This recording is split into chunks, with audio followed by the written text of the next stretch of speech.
is Daniel Robinson. I attend AC Flora, and I'm planning to major in geology at College of Charleston. Good job.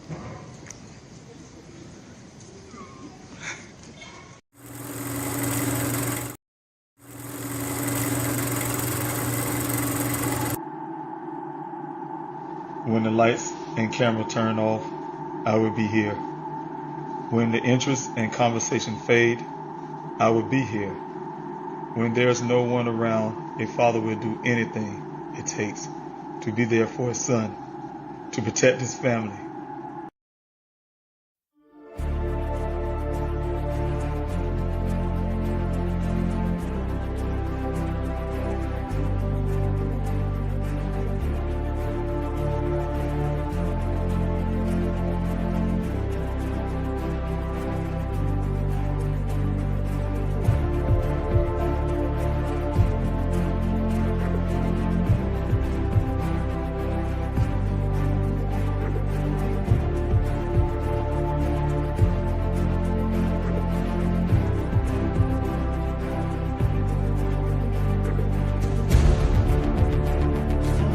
David. Where's everybody? 9 painful months. You know, without these special people behind me, I wouldn't have a search.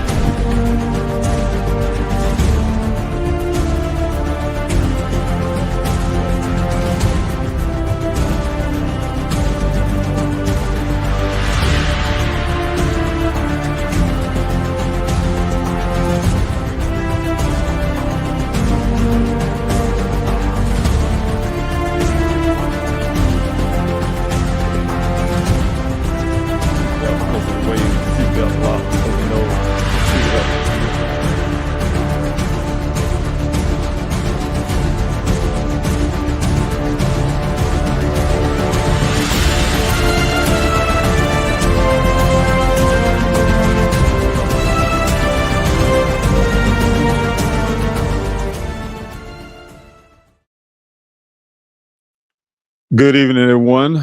Thank you for being here this evening. Happy weekend. Happy Friday to each and every last one of you that joining in with this live stream. Something I'm doing weekly again. But just want to say thanks so much for being here. I truly appreciate you. I hope you all are enjoying your holiday season. You know, we just had Thanksgiving. We are going into the Christmas break as well as New Year. Just want to say, you know, this is the time of the year, regardless of your ideas of what the holiday represents to you. I can't say, you know, it's an opportunity for families to get together, to spend their time. You know, many of us, you know, get days off from work. A lot of people get the opportunity to travel to states they're probably originated from, or going abroad to other families that they haven't seen over the years, who have probably moved to another country or another state. But ultimately, like I said, just an opportunity to get with your families. I think that's the most important thing you can do, especially in today's time. You know, you never know how life will turn. I always often like to say, you know, even in our situation, my family, you know, never would have thought we would be going through this. I would be making videos and doing live streams and fighting in the desert and, you know, advocating and everything, you know, because my son went missing. So we take those opportunities and spend that time with your family, which is important. I love family time, and I look forward to being able to see family members, especially ones, like I said, that you haven't seen in a while. Again, I'm David Robinson. I'm the father of geologist Daniel Cornelius Robinson. My son Daniel, geologist, scientist, brilliant young man, entrepreneur. What else can I say? You know, he's a great person. Has went missing on June the 23rd of 2021. Since then, I have been advocating, fighting for him. We want to bring him home, so I would not let go. I would not let my foot off the pedal. We know that a lot of times, you know, we keep fighting, we keep pushing, we keep looking. We can bring a loved one home. I'm a witness to that. I have a friend of mine had a daughter that went missing at the age of 16 years old. At 18 years old, she was at 16, but at 18, she came back home. She was able to come back alive and well. You know, the mother, she stayed persistent. She didn't give up. She was out there speaking. She was engaging. I mean, just part of every aspect of finding her daughter, and it paid off. So I'm looking forward to the same results for Daniel. I'm just going to keep pushing and keep, keep doing that. I believe in. I'm a faith, a guy that believe in. I have faith. I believe in hope, and I believe in my faith. And my faith is based on my actions. My actions to do everything I can to fight for my son, including right here on the bottom of the screen or the top of the screen. If you're on Instagram, you'll see the tip line, 844-602-0660. If you know any information, you have any information about my son, geologist Daniel Robinson, that went missing in Arizona, Sonoran Desert while working, please utilize this tip number. There's also a phone number I can give you that come directly to me, 803-200-7994. If you have any information, any kind of information, anything that you know that will bring Daniel back home, I ask you, after all these years, to please utilize these numbers, utilize the resources, the way you can even hit me on inbox of social media to give us some closure. Something that you say or will probably get us closer to find out what happened to my son. Utilize the number that you see on the screen, and you can be anonymous. If you're talking to the live operators 24 hours, 7 days a week, you can remain anonymous. If you don't want to talk to anyone at all, just like it says here, you can text the word TIP, TIP, to the number, and you can still remain anonymous. A form will come up so you can fill that out. You still can remain anonymous. Again, my son, he's a native of Columbia, South Carolina, born and raised. And he's went to school to the College of Charleston to pursue his career in geology, graduate honors. He decided to take that out to Arizona to live his life, to start his dreams off, to start off the work that he wanted to do, the things he wanted to do, become a millionaire before 30, and etc. So he went missing. He went missing doing the job that he loved, in a state that he loved. Being in Arizona for a geologist is great. He get to see all the, I like to say, pretty rocks and things, and he knows exactly where they come from and all this kind of stuff. So from the science way. And so that's Daniel. Also, to give you a little bit about the personality of Daniel, very friendly, family oriented, has a lot of friends. People I've run to a lot of times, even on social media, was always give me good words about Daniel. Hey, I know that guy. I I hung around him in college, or whatever the case may be. Everyone had gave a great report about Daniel. Speaking from a family standpoint, I say the same. My son, he has a big heart. He loves his family. I often tell you the story that I just stick on. There's many other stories, but I will stick on the one where he, even during COVID, he traveled to see his grandparents, stay outside the window, talk to them outside the window, because no one knew at the time knew much about COVID. But he was out there just to see his grandparents, and that's what I'm saying. He's the kind of person who want to be around his family, love his family. We love him back. He's well missed by me and his family.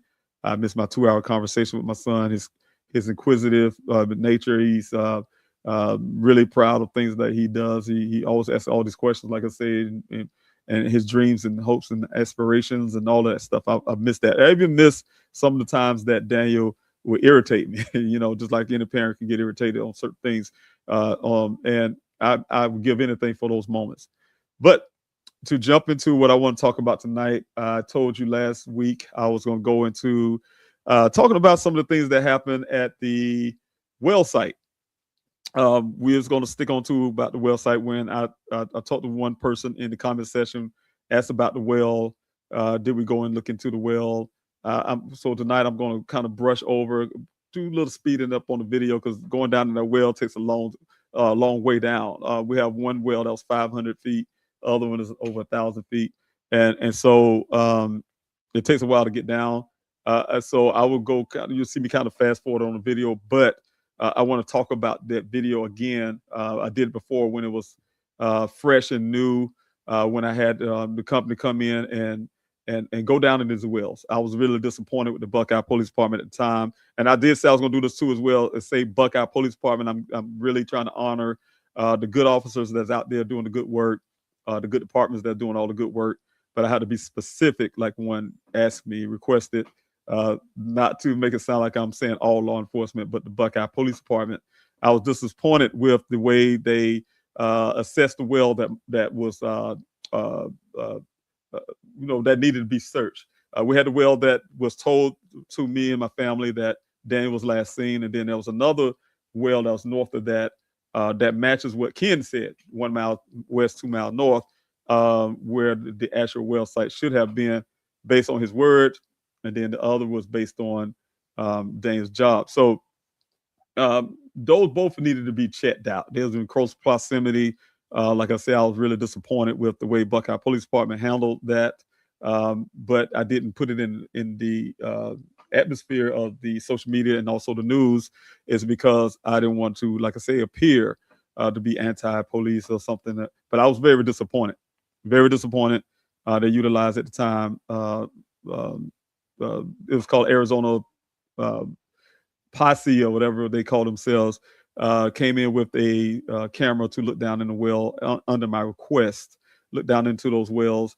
One, they didn't do at all. They didn't really pull a full attempt to have this company to remove that device they had on it at the time.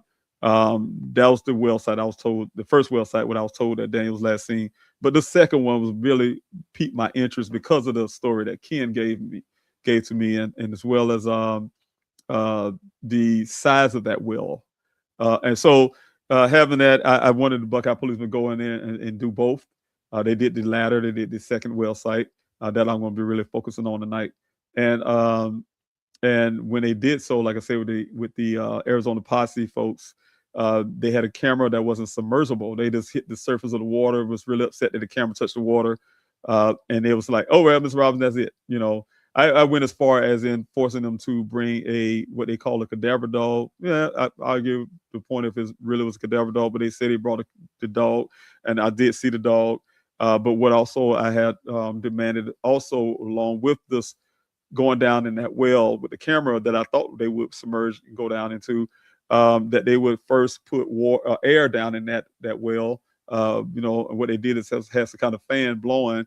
But I wanted some air shot down into the well to make whatever scent come up, and then bring the dogs and see if they, say if some human remains there, right? And so they did bring this, like I say, a fan, but I'm not sure that was the proper way of doing so. Not criticizing the work, but I'm criticizing the fact that they did not go down in the well below the surface of the water. But yet went to that surface of water and say, Mr. Robinson, you should be satisfied with that. And I wasn't. I wasn't, because I know things sink. Water's buoyancy is great, especially in salt water, but that's fresh water. And also the fact that, people wear things down. And so I waited till after they left. I didn't say, I pretty much told you guys that the Buckeye Police Department did so. But I did work with another company to go down in as well to actually do the job correctly. Of course, we had to make some strings get pulled to the owners of the well to offer them a free inspection just to get it done. So I'll talk about those right now tonight. I'll show the videos. We're going to talk about also the proximity of talk about the crash site where the vehicle was eventually found. I'm going to continue a little bit of that too from last week. One thing I wanted to point out this week is the fact we kind of skip over when we talk about that crash site. I like to call it the crime scene, and Buckeye Police Department pointed out that everything on Dane's body was found 3 feet away from the vehicle, but there's a sock that matches the sock that we found. That was found. The Buckeye Police Department, the rancher who found the vehicle. Buckeye Police Department found it, who came to follow up, and they found the socks and the clothing at the scene, at the crime scene. But also, there's a sock near the crash site. Near the well site, excuse me, that was found that matches the sock that was at the crime scene. And the sock, when the sock was found near the well site, that was well after everything was taken from the crime scene, right? And so my investigator found those things. So while I was out searching, doing our weekly searches. So I will talk about that. I'll show you pictures and stuff for that. And let's see what else. I'll make sure I'm not missing anything. This week, I want to just implore you, because I didn't get the content up that I really wanted.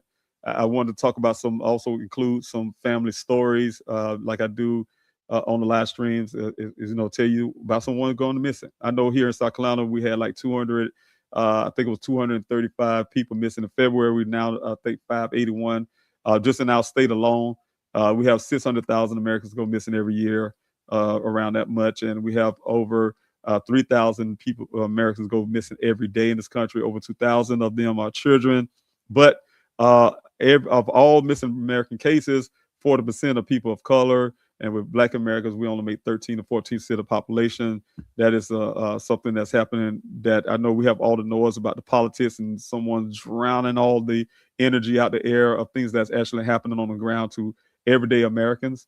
So we want to make sure we talk about that. So what I'm saying is, if you all can find a family story, please share it, because we can't get it on the air. You can't get it in the news cycle. So everybody's relying on you to share their stories, especially the podcasters. If you listen to me now, I've worked with a lot of you. I worked with a lot of content creators. And so, share these stories and get these families on the air and let them tell the stories, because that's important for us. It takes the right and only one person to hear the story and actually get some assistance for the family. So, and a lot of times it helps with some of these nonprofits that's out there. They hear about the stories, and they go out there to help these families search for the missing loved ones. I had my share of the Black and Missing Foundation was one of them.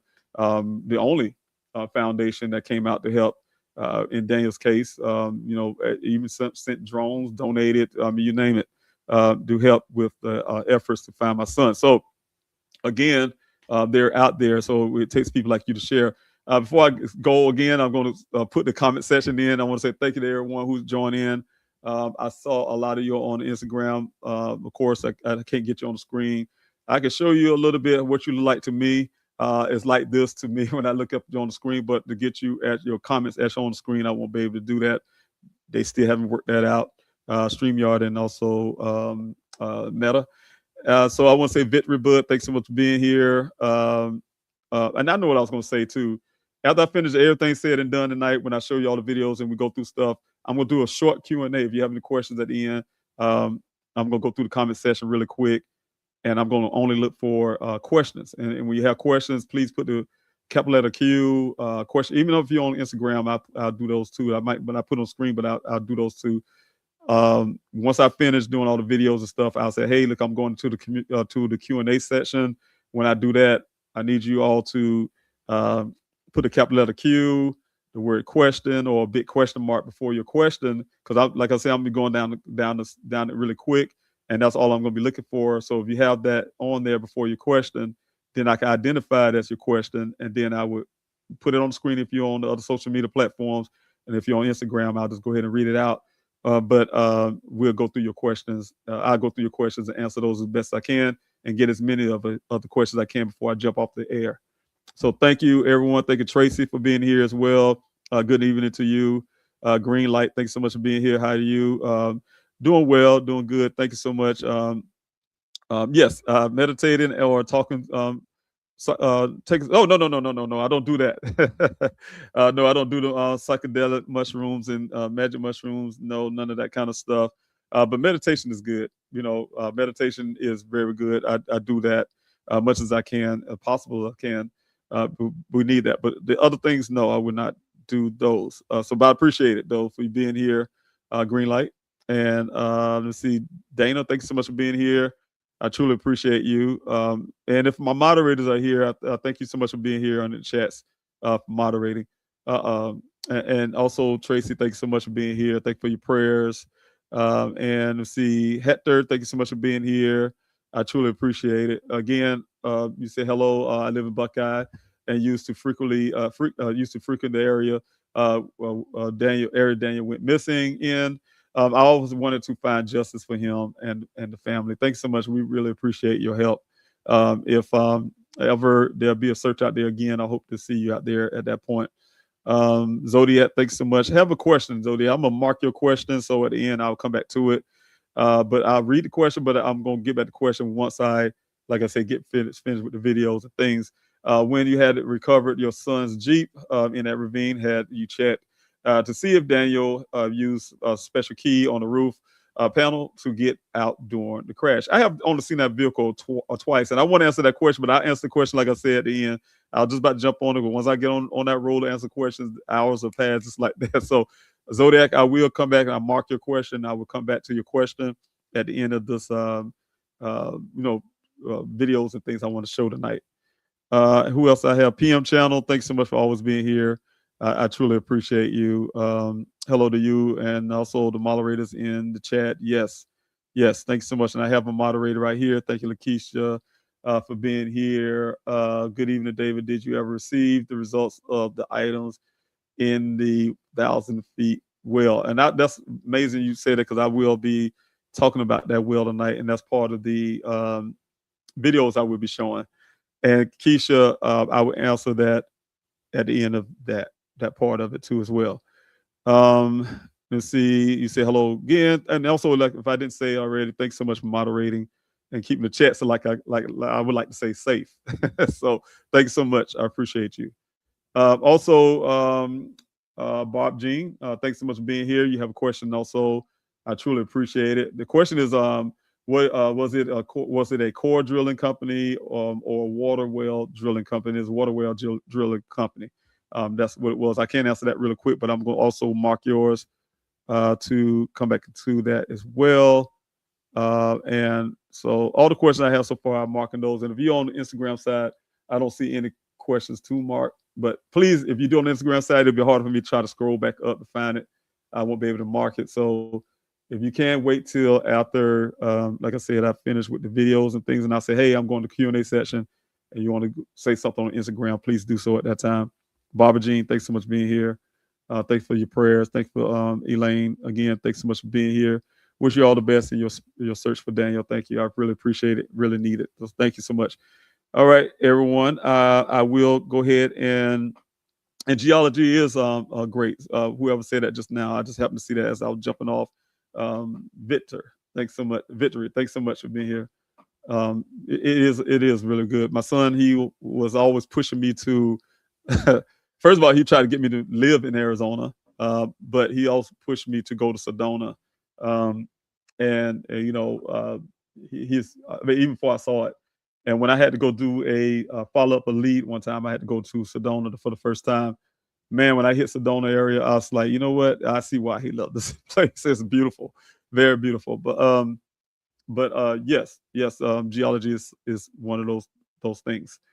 All right, and so having said that, I want to first start off with the website. I want to just kind of just briefly talk about the website. Please help find Daniel.com. And we're going to talk about that just for a moment. I just want to kind of not the fullness of it, but just want to kind of brush over. This is a website, of course, the original website. Please help find Daniel. I started that the first, really soon after Daniel went missing.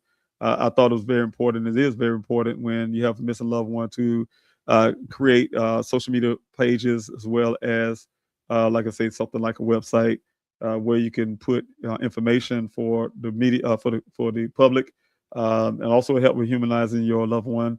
Believe it or not, that means a lot when I say that. A lot of times when people can actually see the pictures and things like that, they can, identify, the things that the family need and things like that. So you also got the events button up here, the donation button, the sign a petition button, the volunteer to search button, volunteer in other ways, and the print the flyers. So please go to pleasehelpfinddaniel.com and you find out the ways you can help in my efforts to find Daniel. And I want to say really quick too is that I have been a lot slower than I have been in the past on.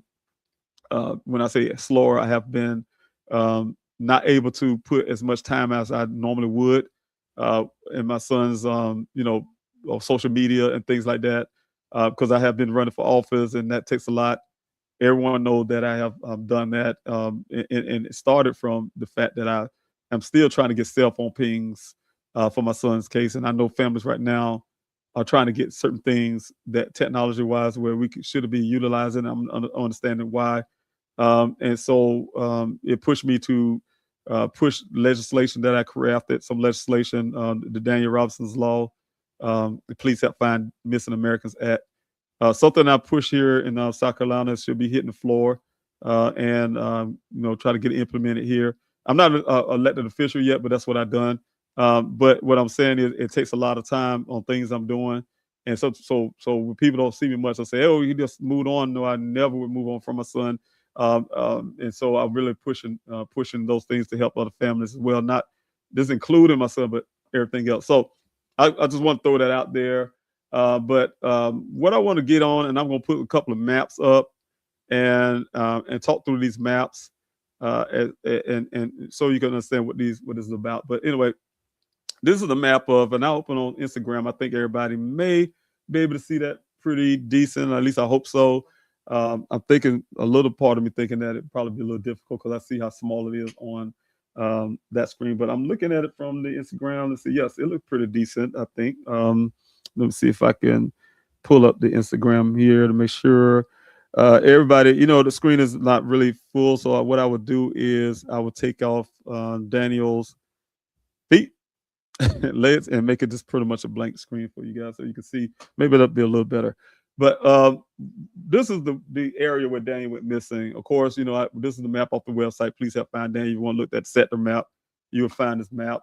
But I want to point out a few things on this map. It didn't look like this at first, of course.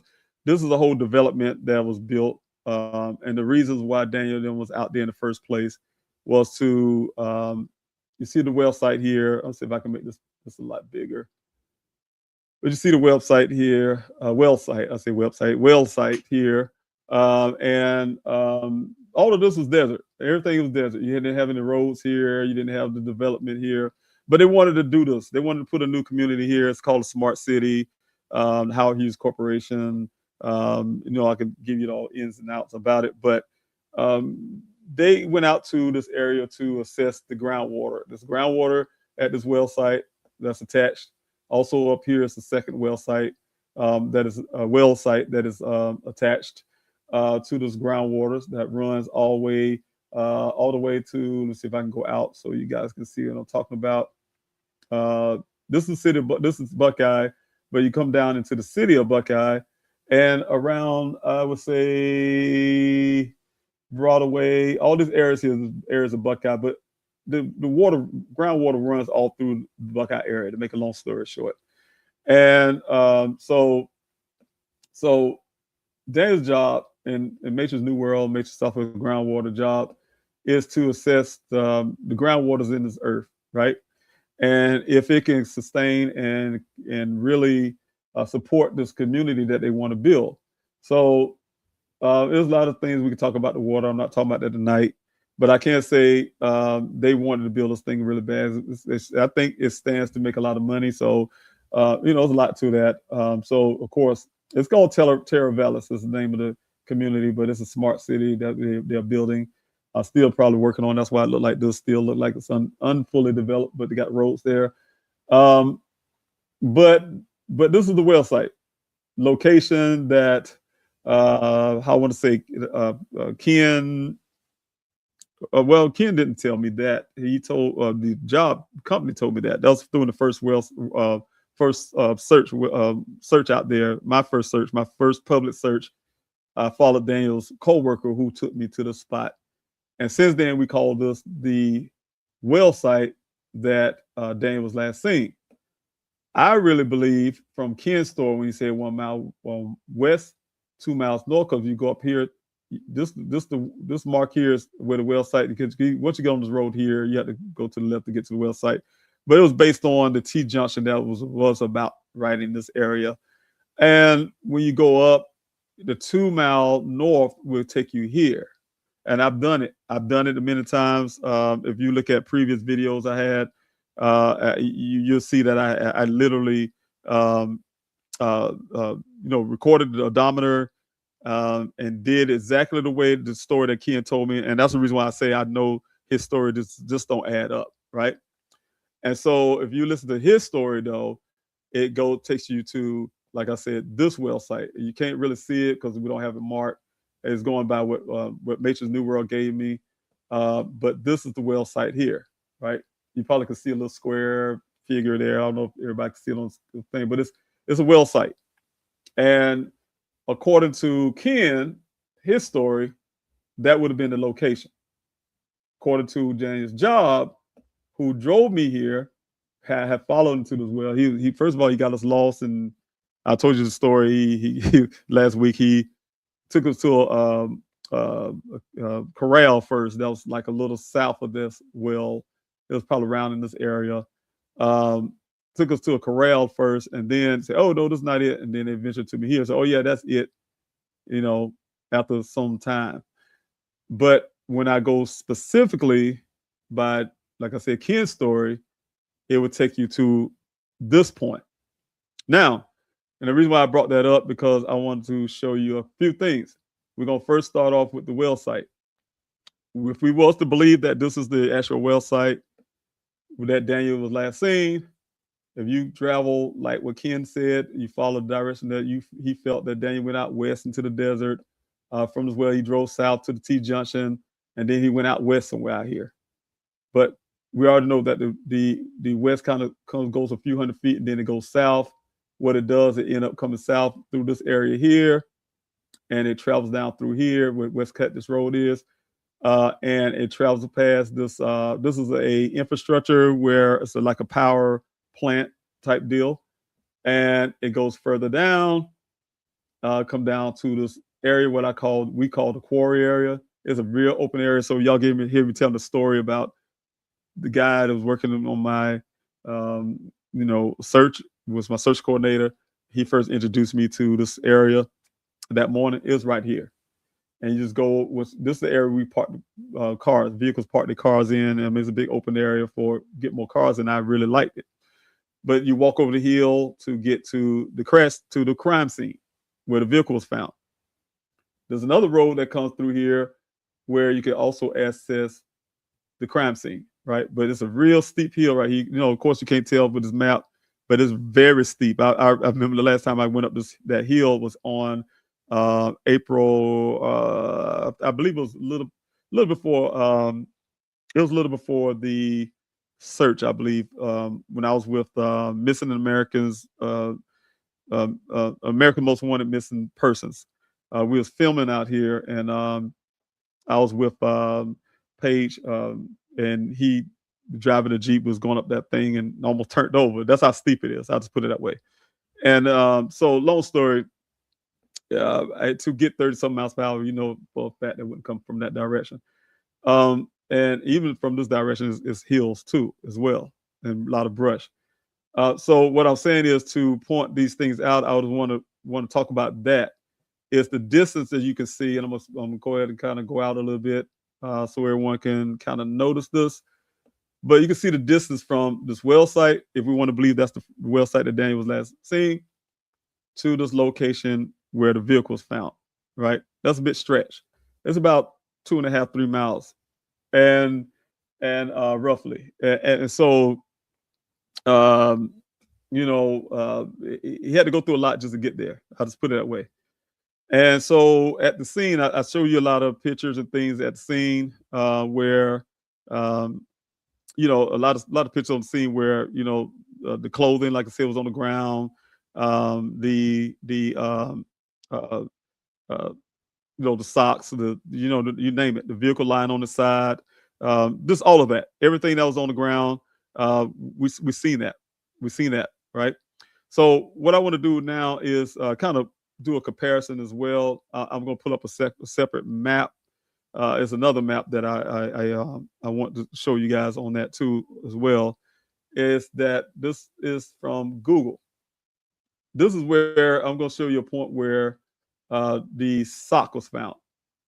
Let's see if I can get that back up again and go out a little bit. This is the area before they built this development. And so the map's now going to show the development. So let's pretend this is not this is not here. This development. That's the only way I can do this. And so this is the well site that we're speaking of. This is the well site. and the sock was found here. This is where the sock was found. So all of that was desert back then. All that was desert, no development, no nothing. So the proximity from the sock to the well was here. Then when you come down further down, then you have to say from sock all the way across here to the end of where this quarry is to where the vehicle's found, right up in here, somewhere in this, approximately in this area. So we had to ask the question why the sock was found here that matches the sock there from the crime scene. Law enforcement don't want to address that. The other part is, again, we look at this well site. The other well site is located here, the well site that matches what Ken's story says. So I want to go back in and I will talk about that tonight a little bit because I just want everybody to understand certain things, certain points I have when it comes to the way I understand Daniel's story, where I understand what law enforcement gave my family, the story they want us to go by and just take what the word I want to use, just take their word for it, right? Without question, without common sense, those type things that I think really matters when you have to have transparency and all those kind of things. So we're gonna go to some pictures. I'm gonna throw the pictures on up there. This is trial and error. So hopefully everything work out the way I really want it to. So here we go. This is the sock. My investigator found the sock when it was, I think it was after the vehicle was found. I hired my private investigator. I think of about a week or two, roughly. My investigator started. Him and his team started coming out to the search with me. They came out a few times out in the desert themselves. Of course, you guys, it's very expensive. I had to pay for backhoes and all kind of things because what happened is, I'm gonna give you a little backstory. Before the sock was found, we were finding areas where it was freshly dug up areas and covered back up. So my investigator at the time was in close proximity to the well site, and that's all we had to go by at one point. And then also the crash site, and then 11 additional miles and all that stuff we found. But near the well site, there was, like I said, some dug up spots, and so of course I had to rent out some equipment, some construction equipment. Everything was cost on me on my behalf. It wasn't, of course, you guys, thank you so much for donating. So it helps me with a lot of that kind of cost. But we had to go use backhoes and stuff like that, dig up these holes and make sure that nobody buried somebody. And plus two, we had at the time, we had found other clothing items on the ground in the same manner that Daniel clothing. And I'm saying, you guys, you don't hear this from law enforcement because Buckeye, again, let me correct myself because I told law enforcement I would do this.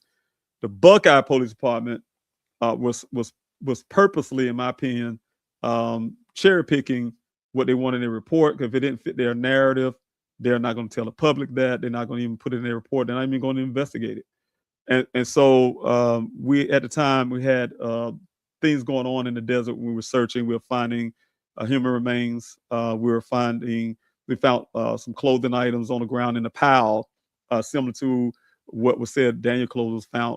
But it would belong to a heavier set guy. I'll say roughly the person probably weigh about 250 to 300 pounds.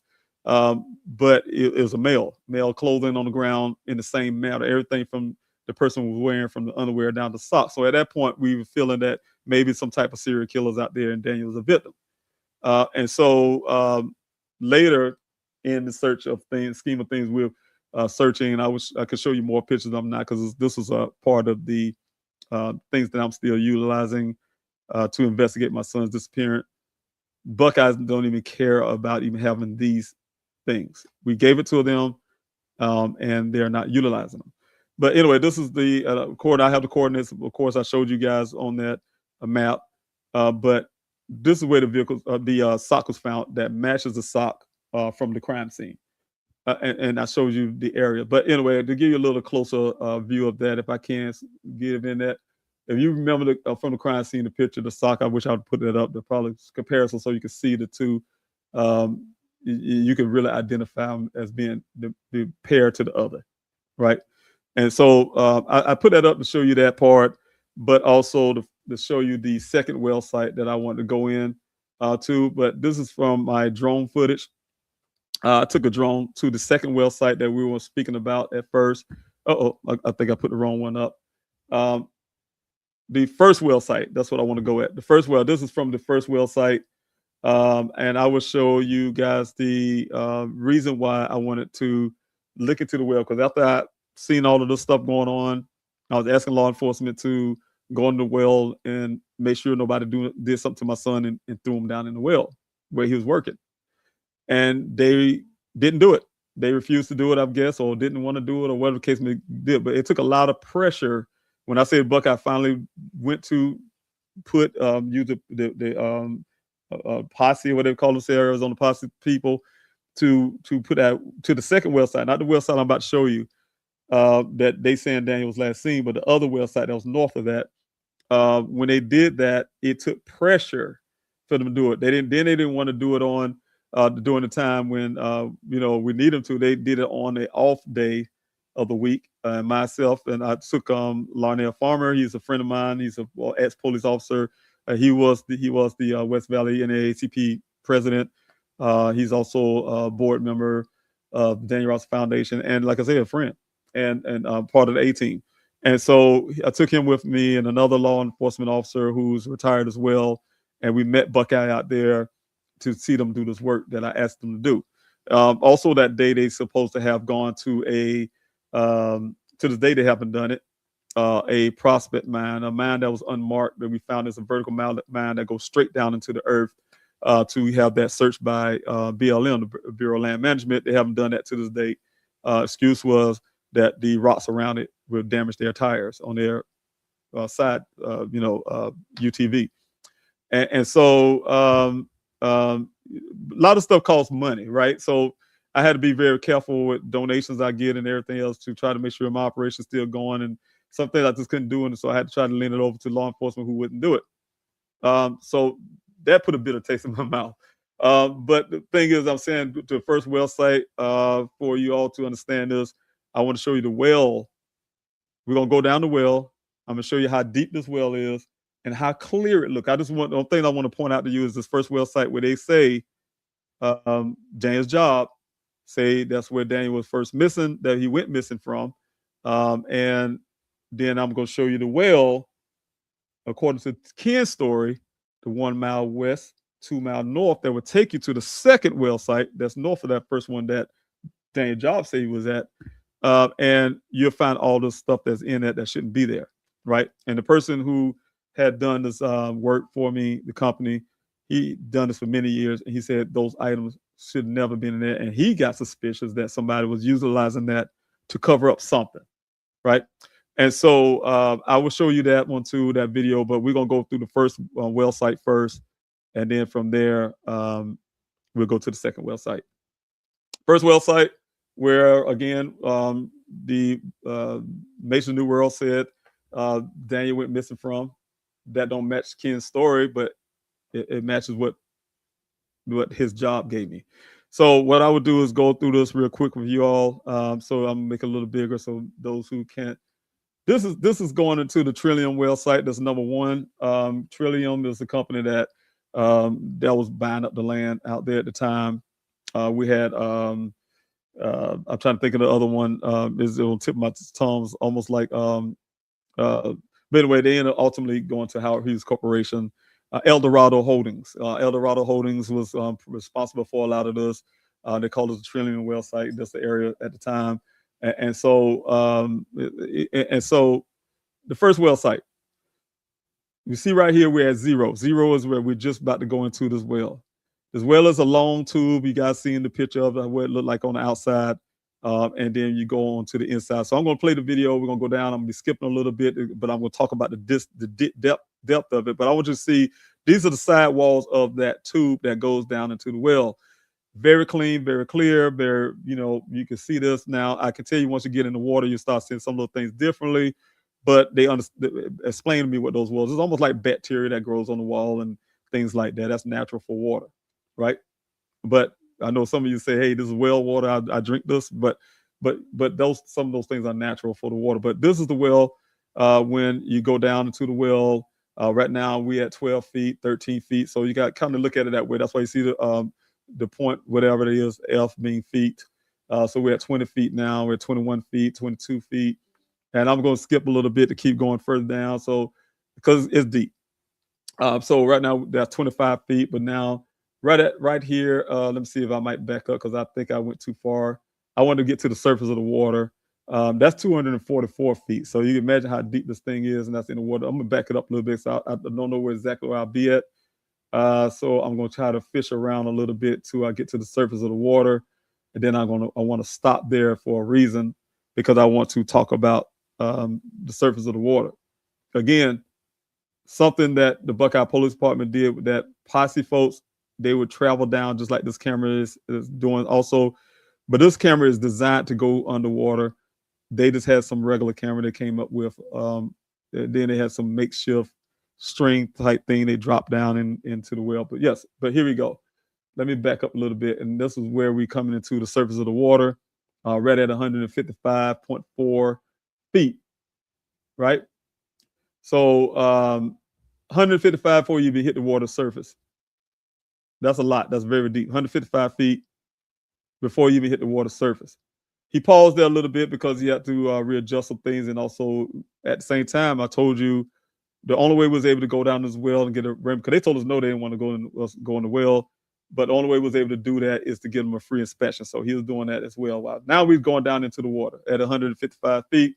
This is 162 feet. You see, starting to see, the bubbles and all this kind of stuff. But as we get down further, I'm gonna skip a little bit if I can, because he's gonna pull back up for a second, but then go back in there. But as we get a little deeper, he'll stop and pause because see the things like that. That's the stuff that's kind of grows on the wall of the well. Kind of look at the health of the well itself, if there's like rust and all that kind of stuff. But he said those things are normal. So he had to take pictures along the way because he's actually doing an inspection at the same time. But my ultimate goal was to find out if Daniel was thrown down in this well. But this well is so narrow, the first well site was so narrow that, excuse me, I hope there's no children here. So as it is, I want to, warn you what I'm about to say. Probably want to cover their ears or get them off. But, if you dismember someone, then put them in, I was looking for that too, right? And so my investigator told me that, of course, if a person tried to get in the well, I think that was after the fact, but somebody tried to put somebody in the well or whatever, they would have to do that just to get in that well. That well wasn't wide enough for that. So, of course, we're right here at 178 feet. Of course, he's showing some of the things on the side of the walls because, again, this is an inspection. So you'll see what that looks like. And I'm telling you again, you guys, this is drinking water from a well. And let's see, we had 185, 81. We'll go back and go a little further. And I'm trying to get down to the bottom well so you guys can see how if you go straight down, you don't see any obstructions. It is straight. Of course, you see little things floating around because, as he's going down, he's disturbing stuff. The things that like I said on the side of the wall. I'm just trying to get down to the bottom. It's about 500 feet down in this well. 210 where we're at now. Still continuing to go down. Every so often, like I say, you have to pause, check the side of the wall, do his job, and then keep going. So I'm going to keep going down. I'm going down a little bit at a time so you can see that going down is clear. I mean, clear, the water's clear, as if when I say clear, you don't see anything in this well, right? So we're getting close to halfway midpoint or a little over midpoint of this well. He stopped again and he got to look and do all these little things he does. But if you look at the side walls, you don't see nothing but those, I think he called them almost like barnacles in a way, but little things down in on the side walls. Let's see if I can go a little further. Of course, that's an inspection still. It's the same thing. It's always going to look the same all the way down. And this is the area right here, too, where the groundwater actually come in at. That's why you see the little ridges here. It's like little spaces where the water, because, underground streams, it flows into that well through those little grates or whatever you want to call it, openings down in the middle. And so he's doing that to check this well. And believe it or not, old as this well is, he says it's in good shape. So at the end of the day, but let me see if I can go down a little further. I'm trying to get down to the 500 mark because that's what I know where this well pretty much which I would do is just go ahead and hit the slider here. And so we can get on down. It's a slow process. Okay. We're at 455 feet near the bottom. Let me see, I'm gonna go a little bit further. And I'm trying to stop when we get at the bottom because he did a couple things that what he does with the point of this. Okay, there we go. Let me back up a little bit. When you get down to the bottom, he's going to use the point of the that camera. It's got some little point edge on. You see that's kind of hanging. He utilized that to dig down into the dirt, right? So that's the bottom of the well, near 500 feet. I probably shouldn't say 500, but 458 feet. And that's the bottom. You see the settlement and things like that. Clear, right? You see straight down the whole round circle, circumference of the well, circle, whatever you want to call it. And you see nothing down there but the dirt, the sediment, and he gonna kind of drop the camera a little bit. And the reason why he's doing that right there, what he's doing to see if it go even further, because he told me sometimes when the dirt is built up like that, or things are built up like that, the surface, that's where he can find out if that's the true bottom, right? Because if something been poured down in there, it won't be the true bottom. That camera can go a little bit further, push through that stuff. So that's why you kind of drop. But that's it. We don't hit the bottom. So I'm saying this is 459 feet of the first well site. The one that you guys go to and you all say, oh, that's where Daniel was last seen. This is it. This is the well. All right.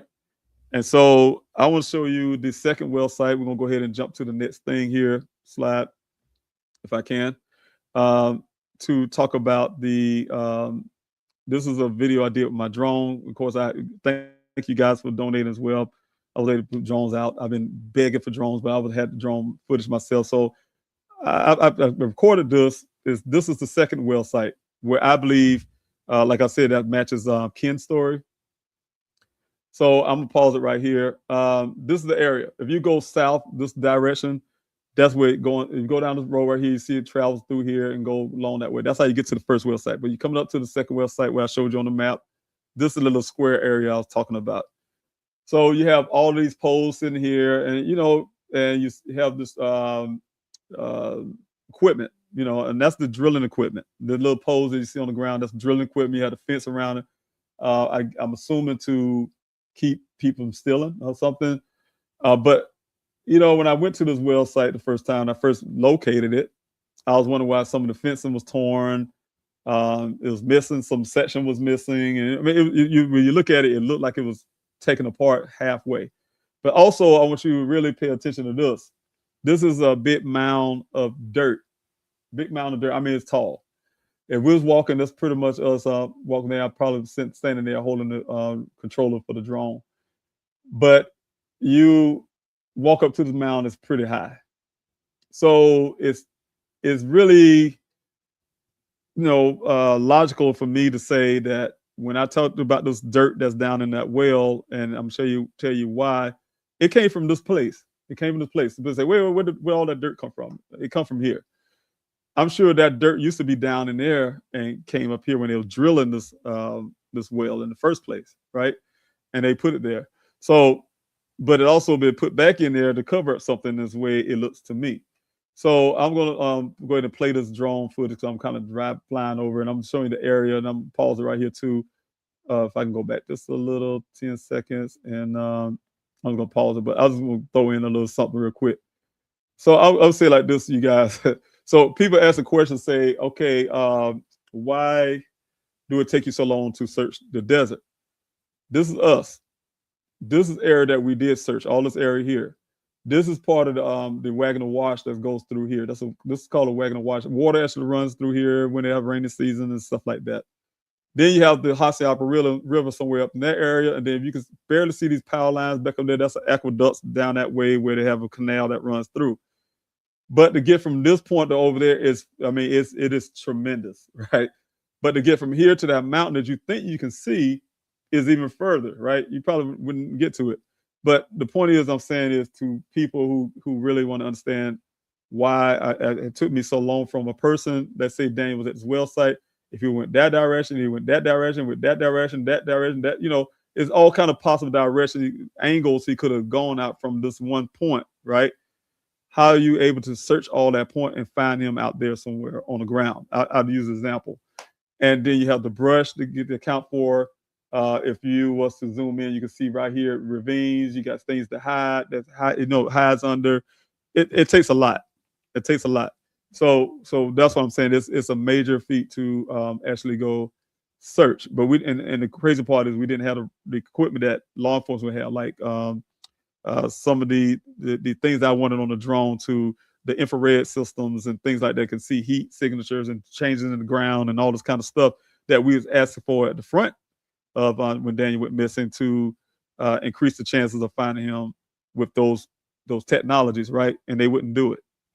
So that was lost time. But to go back over this video again, that just kind of to show you what this well site looked. So I can't go ahead and skip over that because it's going to just pretty much, but this you can see a closer look at the well site. There's some type of equipment there. I think it's a kind of pump. And also this is the well here, but it's wide enough for a person to drop straight down in there if you was to be able to see that well a lot closer. Let's see if I can do that.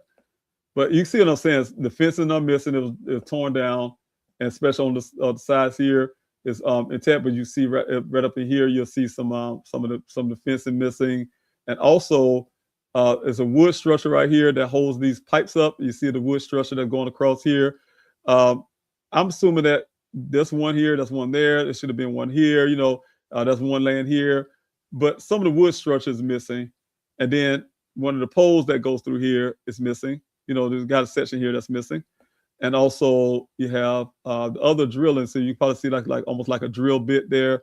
This all the stuff that they use, I would say Weber Waterworks or whoever that can work for the company utilize this stuff to drill the wells, right?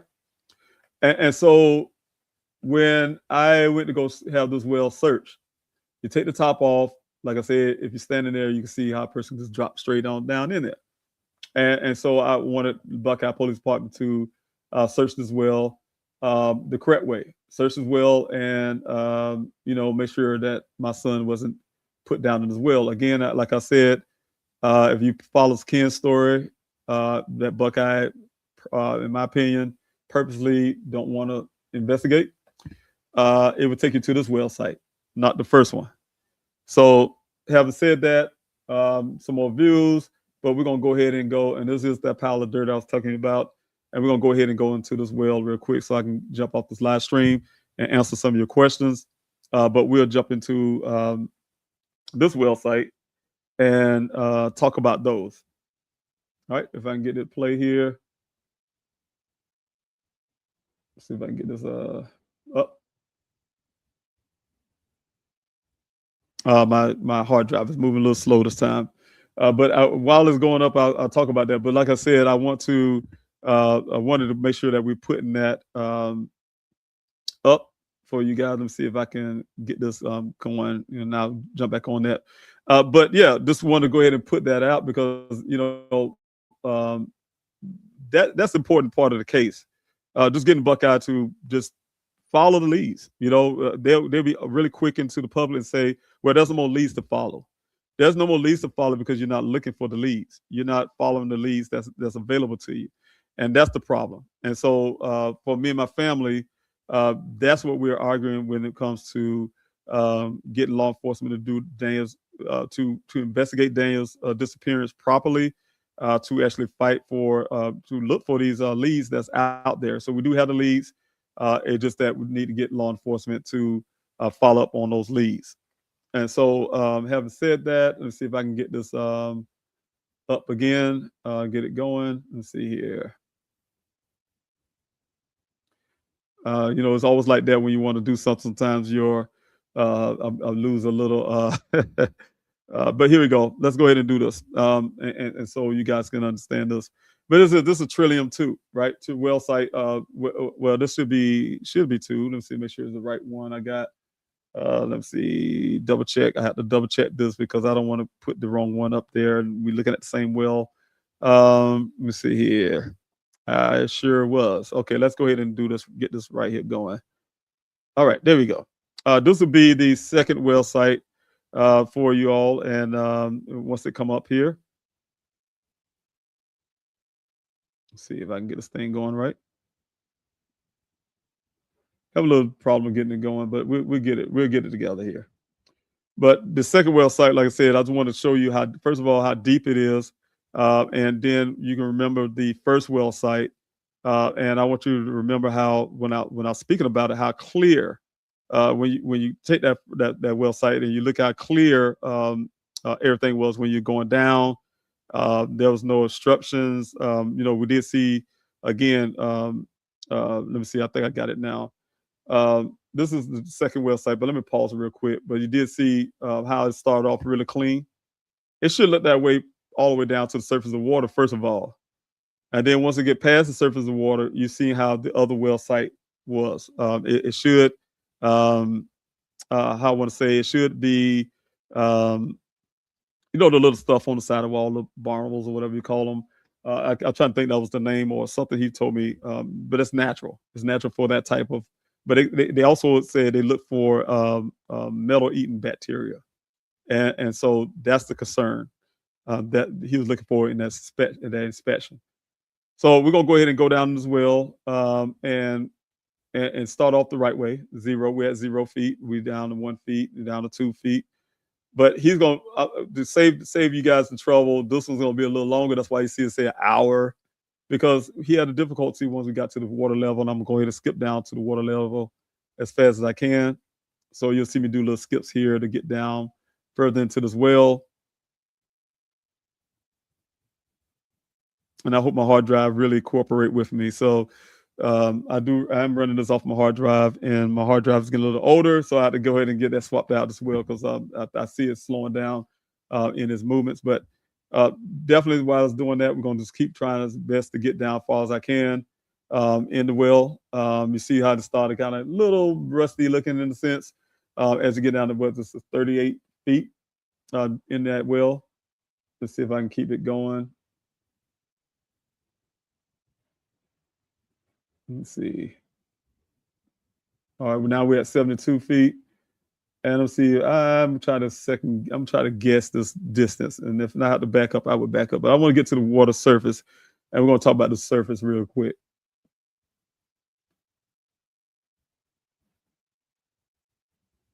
And please bear in with me with the slow hard drive I have. So we get those things worked out with that as well. Okay, there we go. That's the surface of the water. We're coming to, and I'm going to stop here because he's going to pull it all the way out. Like I said, it's going to be a long term because when he hit the surface of water, he had to redo something because he saw something at the surface of water, and he had to readjust,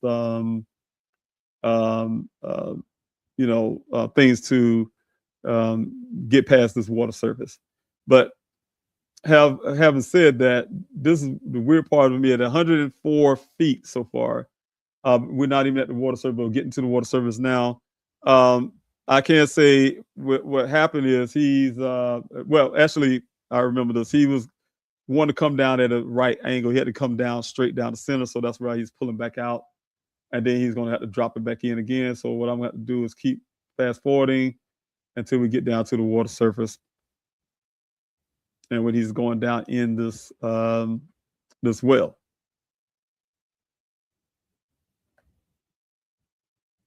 But I do see your comments there, everyone. Those who are following, I really appreciate you being here. I have over 252 people watching right now, so I really appreciate you joining in on this live stream. Thank you again. Thank you, everyone who's been supporting me from day one. See how the camera moving? He had to. That's the reason why he had some little issues with the well at first, trying to get the camera steady to go straight down. And so he had to end up pulling in and out. So I'm going to keep fishing until I get down to this water surface. And I pretty much remember when he actually going inside that. But I want to say again, thank you everybody who's been supporting me from, we'll come back to it once I get to the water surface. But everyone who's been supporting me from day one, is searching for Daniel, doing everything I can to fight for him, and that's something I'm continuing to do. But I need people's help because I'm doing multiple things at once, not just one thing. If you if you're watching the YouTube channel, not YouTube as well, but watching the Instagram and Facebook and stuff, you saw that I did one video earlier at 6 o'clock for different purpose, different reason, and then I jumping on this, and so I'm a person that's doing multiple things at one time, and so sometimes those things can kind of run off together. So I really appreciate you all helping much as you can and supporting, because I need that to make everything I do possible, because it'd be impossible to do everything I do and and try to keep pushing forward. A lot of times I have to end up even encouraging myself. Sometimes you want to quit. I have people that quit on me too. Believe it or not, I have people who will work with you but end up leaving. And so let me go. I'm right here where I need to be. So I'm going to put this back up here for you all to see this. And this is 168 feet where the water level comes in at. And he was shocked when he see that. That's why he had to keep pulling in and out. So now he had to get a point where, what this doing down in here? Now, remember I told you it was a straight shot to the water surface and a straight shot to the bottom.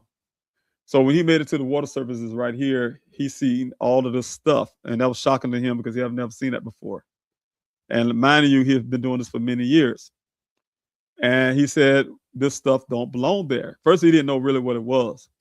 So he was going to try to work his way, how I want to explain it, because I'm going to have to skip all of this, around the sides. He said, whatever this is, I'm working in this way. So he took the camera down, he pulled it back up to orient the camera to come straight down to this point, thinking that he can go straight down. But then when he went straight down, he was stopped by this right here. This would end up being one of those pipes that you saw on the ground that was missing out there. That was what it turned out to be. And also the wood structure I was pointing out that should have been on top was the only thing that kept this pipe right here from hitting the bottom. So I will explain that to you. So what you have to do is to understand it is you have to make it to the bottom first and then work its way backwards and say what happened first. So what happened first is at the bottom, then it works its way up to what happened last. And what's going to end up happening is this right here is going to be what happened last, right? So so to me it's a way to seal the well site, so whatever's at the bottom couldn't be found. That's the way I took it. And so that's hindsight. This is hindsight. But at the time I was out there with him putting his camera in. He had this big screen. We was watching this thing while he was doing it. And so this is where we're at this point, 167 feet, trying to figure out a way to get past this, or if he could get past it at all, at the time. So he couldn't get on the side. So now you're going to try to go through the center, right? Center of the pole and work his way in as well through the center of this pole that's sitting there in that well. And so you'll think at this point that maybe this is how deep the well is. Whatever this is sitting at the bottom of the well, and that's how deep the well is. Well, that was from my non-expert opinion, right? So I'm gonna see if I can skip ahead without going too far. But imagine I'm telling you we're gonna go through this up and down quite a bit until he figure out a way to get past this point. So while this hard drive is doing what it need to do, I'm going to keep trying my best to get it going, but I'll continue to talk as well. And to do something, I probably would go ahead and look at some of the comments that you all have and throw that on the screen. Okay, well, there we go. All right. So now he's still trying to find a way. He went through the center, couldn't get the center. Now he's trying to go through the side. He uses things, and so often you hear the starlight. Starlight is the little camera, the light that goes on the other end of that little circle, so you can see a lot clearer, right? And so let me see. Once we get past all of this, let me see if I can get y'all to a point we can get past all of this so you can see what this is, and I can point it out. So let me go ahead and do that while it's trying to load. But thank you so much, Maltese, for being here. Say, where does the water from the particular well flow out of flow to and inspect that. Just an idea where it goes flow out to. It goes down to Buckeye, and so like I told you on that map, all of these areas are very connected. So, but he gonna go on the side, and if I was getting it down in this water, he had to end up going down the center of this pole. But I was gonna show you when he went down to the side, trying to go through the side of this pole, what was holding that pole up, so you guys can understand what I was talking about before he had to end up going through the pole, the center of that pole, to get to the bottom of this well, right? But to answer your question, where do the water, like I said, this is an area. All of this is the area of the Buckeye area, but all of that water is connected. Phoenix, Arizona is affected by what's happening out there in that area. So that's why the Arizona State University was really concerned about this project being built in the first place, taking away water. Of course, they have water rights and all the stuff going on. And so sometimes, everybody does a desert state, so they need groundwater. And, you can't over utilize the water that's there if it's not going to be able to recharge that 100-year mark that charge itself within that 100 years. So it got to be enough water supply to last people who's living in these communities, living in Phoenix, living in Buckeye, living in Surprise, Goodyear, you name it. But they connected. They connected. He's pulling back out because I think I'm trying to get to the point where he was able to see what was holding this pole up, and I want you guys to see the wood that was holding up. It's almost like the wood is thick almost like a train truss. So if you're riding over a train track and you see the wood that's actually holding that metal up, the tracks itself, it's just like that. But it's like a smaller piece, broken up. And it was thrown down in there. I guess thought the weight was going to do it, but then that pole was thrown in it afterwards, and then that wood got caught the pole and kept it from going further down. So that's what that come from. Okay, so now what happened is I went too far. Let's see if I can go back just a tad. Hold on a second. No, he's coming back in again. Let's see if we can get this thing right. I wish this hard drive was moving a little faster because I wanted to get past this tonight. I thought it would, and when the practice run is running pretty good, but you know how things is when you're actually working on it, it don't want to cooperate the way you want it to do. But like I said, just the water itself. A lot of people focus on the water, say, hey, that may be some reason that Daniel ran into some issues out there, and possibly so. I still explore those things, but there's a lot of other stuff too that we need to think about when it comes to possible reasons for Daniel, going missing out there. And so see how he's getting closer to the wall. So this time I think he's going to actually make it past this point, and to be able to see if he can get past that pole from the outside, and then he had to end up going through the center. But I really hope I get to show you guys the structure that's actually holding that pole up. But I don't think so. I'm trying to make sure if I can get that. But it was trial and error to try to get past. It took some time. Let's see if I get it going. But let me go ahead and go ahead into one of the other questions if I can get that while this is going. Thank you, criminals hate me. Thanks so much for being here. And it is part of my theory about what could possibly has happened to Daniel. I'm assuming you had a message before that one. So thanks so much. Let's see.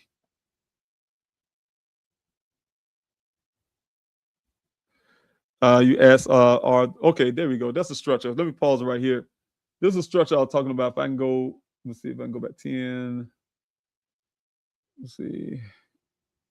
But you said, are those bricks at the bottom of the well, like someone threw down to see the depth?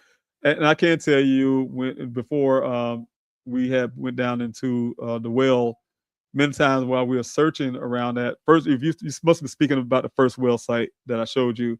Yes, we're throwing things down there, and I said I even wanted to know how deep it was. And I remember a couple times we had the lid taken off and we dropped, but little pebbles about this size, but not a brick, but little pebbles on the side just to hear when that pebble would hit the water.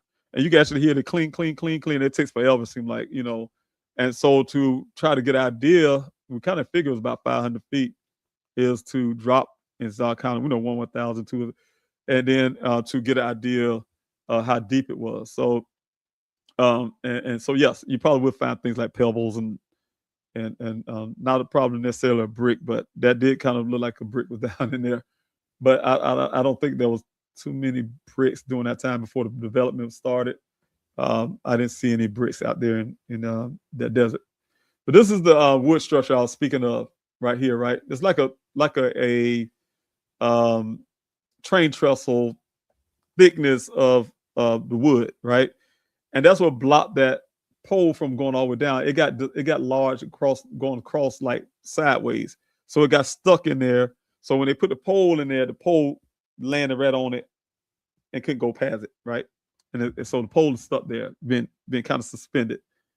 And so that's where that come from. So I just wanted to pause on that to kind of point that out, because he's gonna go back out because he can't get past. You see, he can't get past that. You see the pole right here, actually being stopped by that, but that still tell you how wide this well is, because you're able to get the pole in and still have a space on the sides. So now, now he's gonna go down in the center part. So excuse me, I drink a little bit of water here.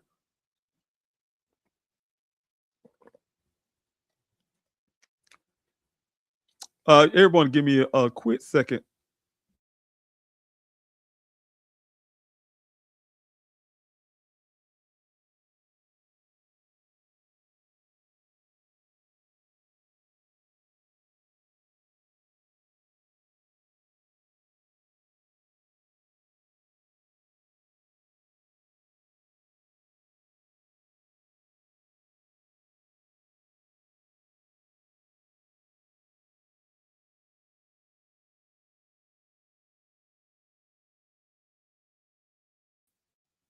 Okay.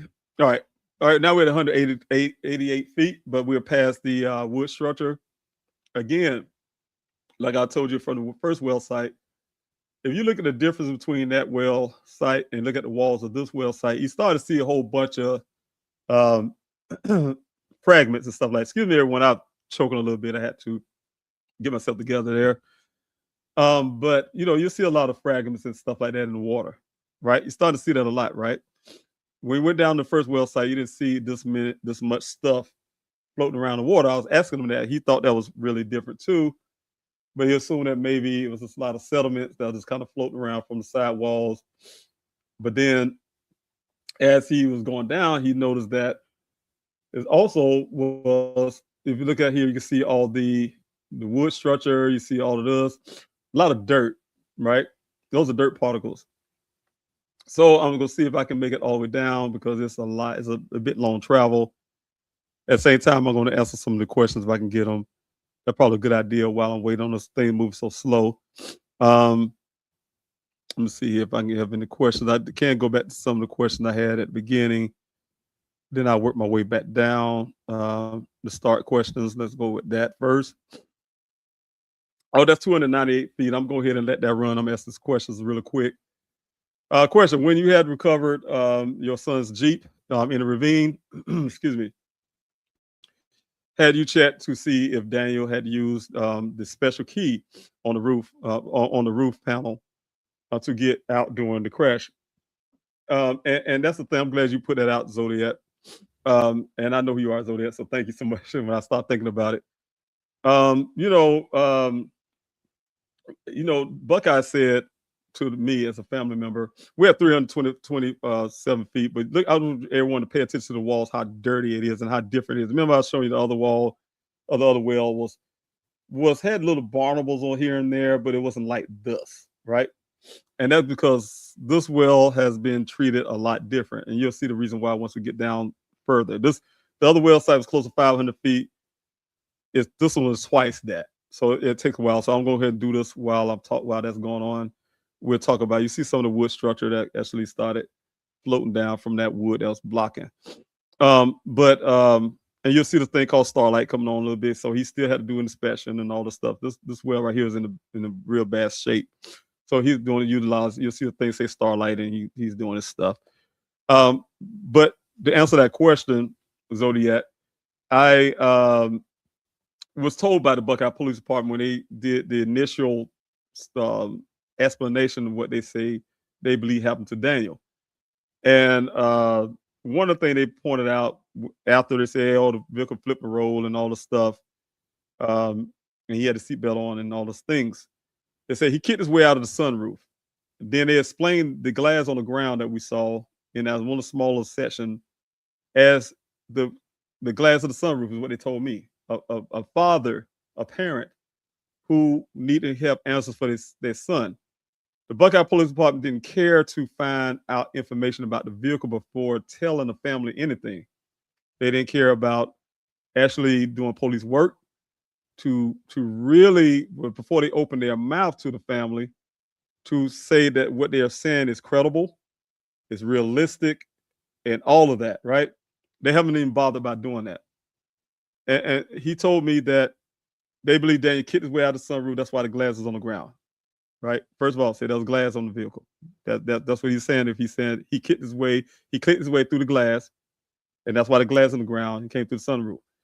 And I can tell you, Jeep Renegades, and you already know the Zodiac. Yes, question. Jeep Renegades do not have sunroof glass. It's a Jeep Renegade. They have panels. And they say he kicked his way, even if you want to say he kicked his way out of the panel, that's a metal panel. And the only way you can remove those panels to have a sunroof in the Jeep Renegade is what you're speaking of, Zodiac, is a key. It's a special key that opens that panel. That's the only way that panel can open. And it's on the back of the vehicle. To tell you where it's at, what I read, Zodiac, is under the area where the spare tire in the back of the vehicle, the hatch area. That's where you find the key for the sunroof, for that, the hatch.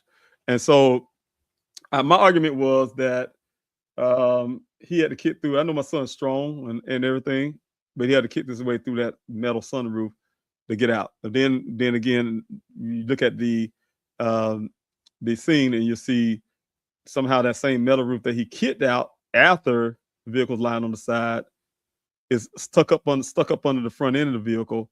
So Buckeye Police Department initially saying my son kicked his way out of the sunroof, glass or not, took the panel once he got out, lift the vehicle with his left hand because he don't have a right one, and stuck the panel up on the front end and then let the vehicle back down on it.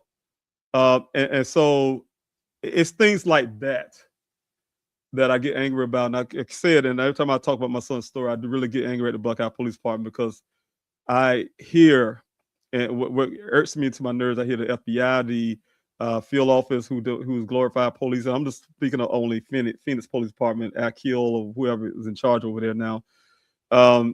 And their glorified police officers could give a damn about actually doing the work, but also part of that blue thing. And that's the culture that we have to get past when certain departments decide to honor code blue instead of the people that they're actually serving. Just like some things I'm doing, I'm not going to mention tonight because they ain't got nothing to do with that. But when you dealing with people, you actually serving people, not your ideals or whatever the case may be. So instead of doing the work, that's why I tell people all the time, I don't care about their feelings. I care about them doing their work. And so instead of them doing their work, I'm talking to the FBI over there in the Phoenix department, field office. Instead of doing their work, they want to side with law enforcement, Buckeye Police Department, who haven't done the work. And then I hear some of these people who comes even on my live stream, and they'll say Buckeye did a good job based on what they read in that bogus, I call it, police report. Things that didn't happen like that on the ground. So the things I'm describing to you, you don't read it in the reports. You don't see these kind of things when I'm doing right here in the report because it don't fit their narrative to not do anything. So they could pat themselves on the back and say, man, we did a lot of searches. And those searches only done because I forced them to do it. Or we did XYZ. It was only done because I forced them to do it.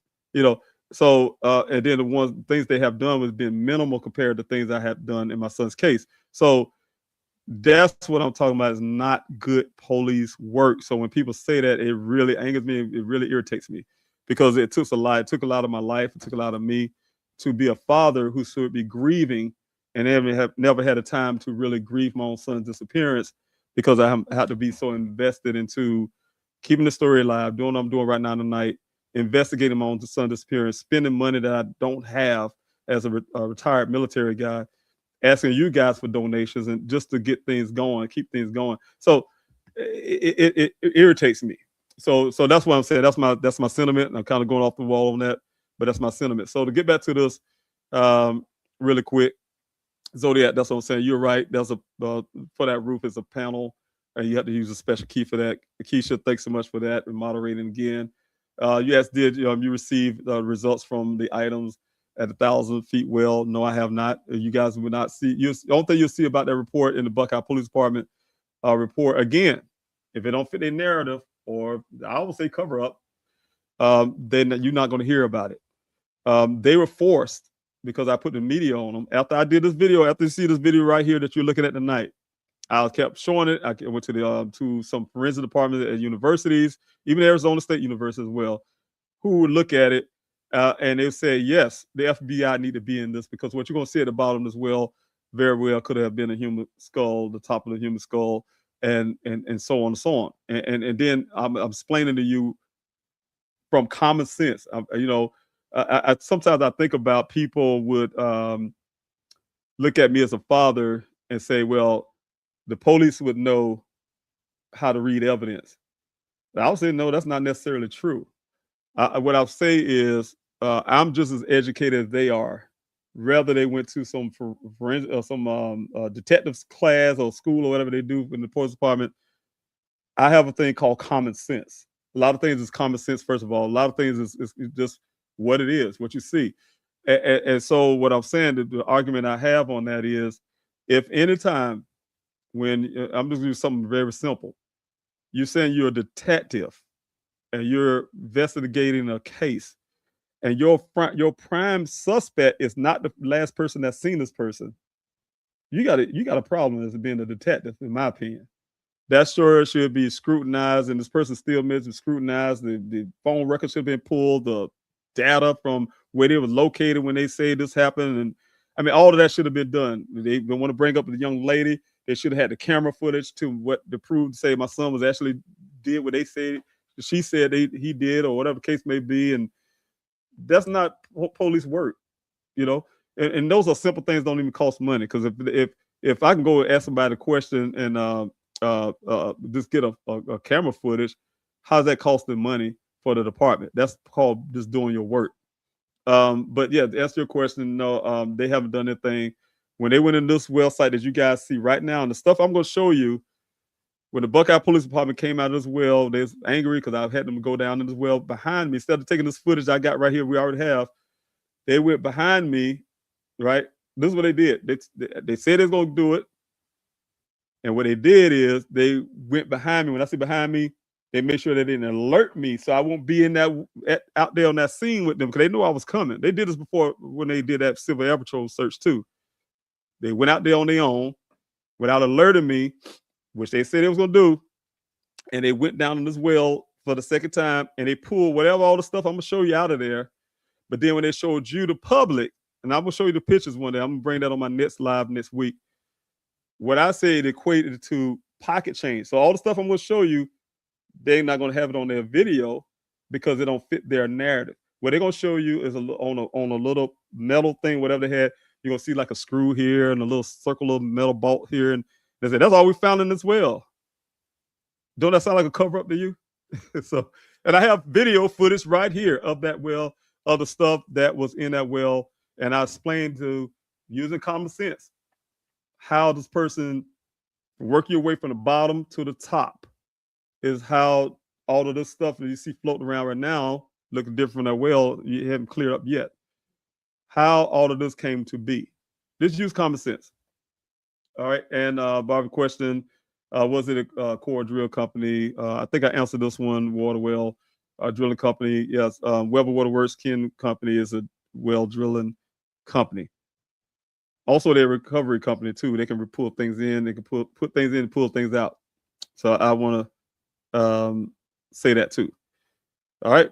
So let's go back to this video for a while and I'll answer some more questions shortly. If y'all have any, and I'll check the Instagram once I say I'm going to the Q&A session. Please, again, put the letter Q, capital letter Q, the question mark, or the word question before your question, because at that point I'm going to go straight down the comment section and just look for that. But we're at 585 feet. You see how dirty this well is. Again, that's the grates where the water comes in through the groundwater. But ultimately, this well is a lot different. If you look at the surface of the sidewalls of this well, you see how I think a lot of stuff collected on that. So that's what I was talking about. When you see the difference on that first well site I showed you versus the second well site, you got to say something been going on as well. That's a lot different from the first well site, though both of them been created at the same time, around the same time. The well sites in this area been created at the same time, with same year, same month, probably those type deals. You see, we had 622 feet. Remember, the other well site was close to 500 feet, but we're still going. So I'm trying to get down to the bottom, because I'm trying to get down to the area where I want y'all to see. So I'm going to skip ahead and see if I can get it going. I hope I can get it there close, because we get close. I'm at an hour and 31 minutes of, and I really appreciate it. I'm up to over 300 viewers. So I really appreciate you guys sticking in here with me. Thanks so much. I guess I'll wait till it load up again, get to moving. I'll just let it run. I'm trying to wish I could rush it a little faster. Every time I push it a little faster, it pauses on me. So I will see if I can find any more questions. And if you're on Instagram, I have to do that. Definitely have to do it after I get to that point, because I have to swap screens, and y'all looking at the screen that I use to look at everybody on Instagram. So please hang in there with me. All right. So let's see if I have any questions on this other end. All right. That's 738 feet.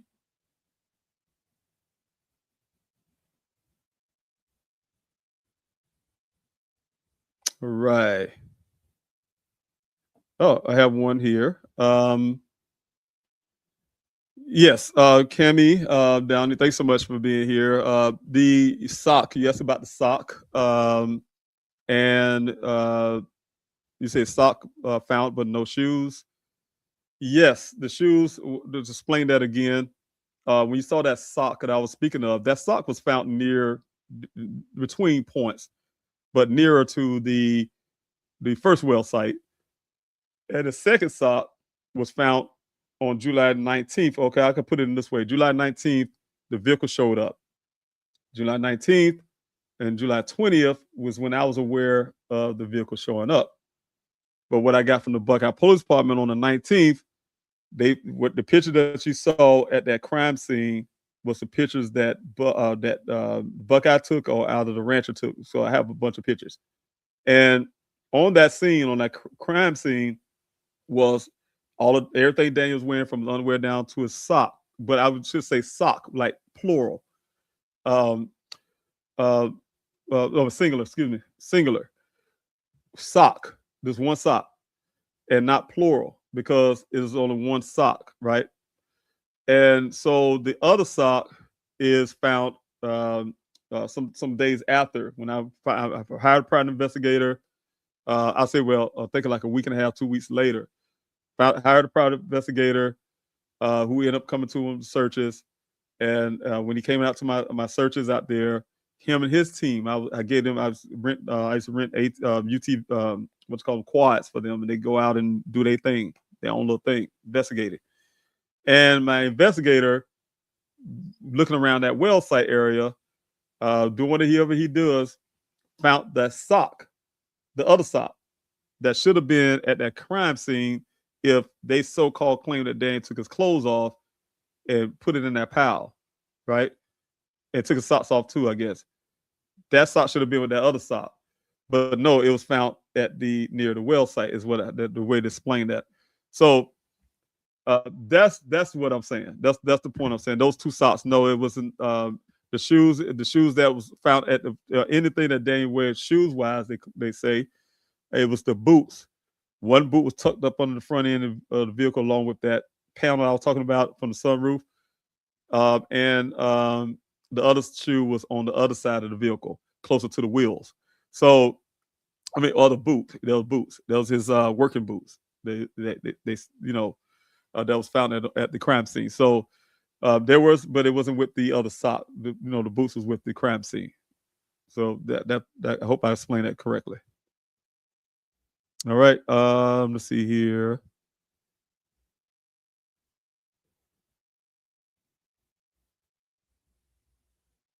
I saw you say something, Keisha.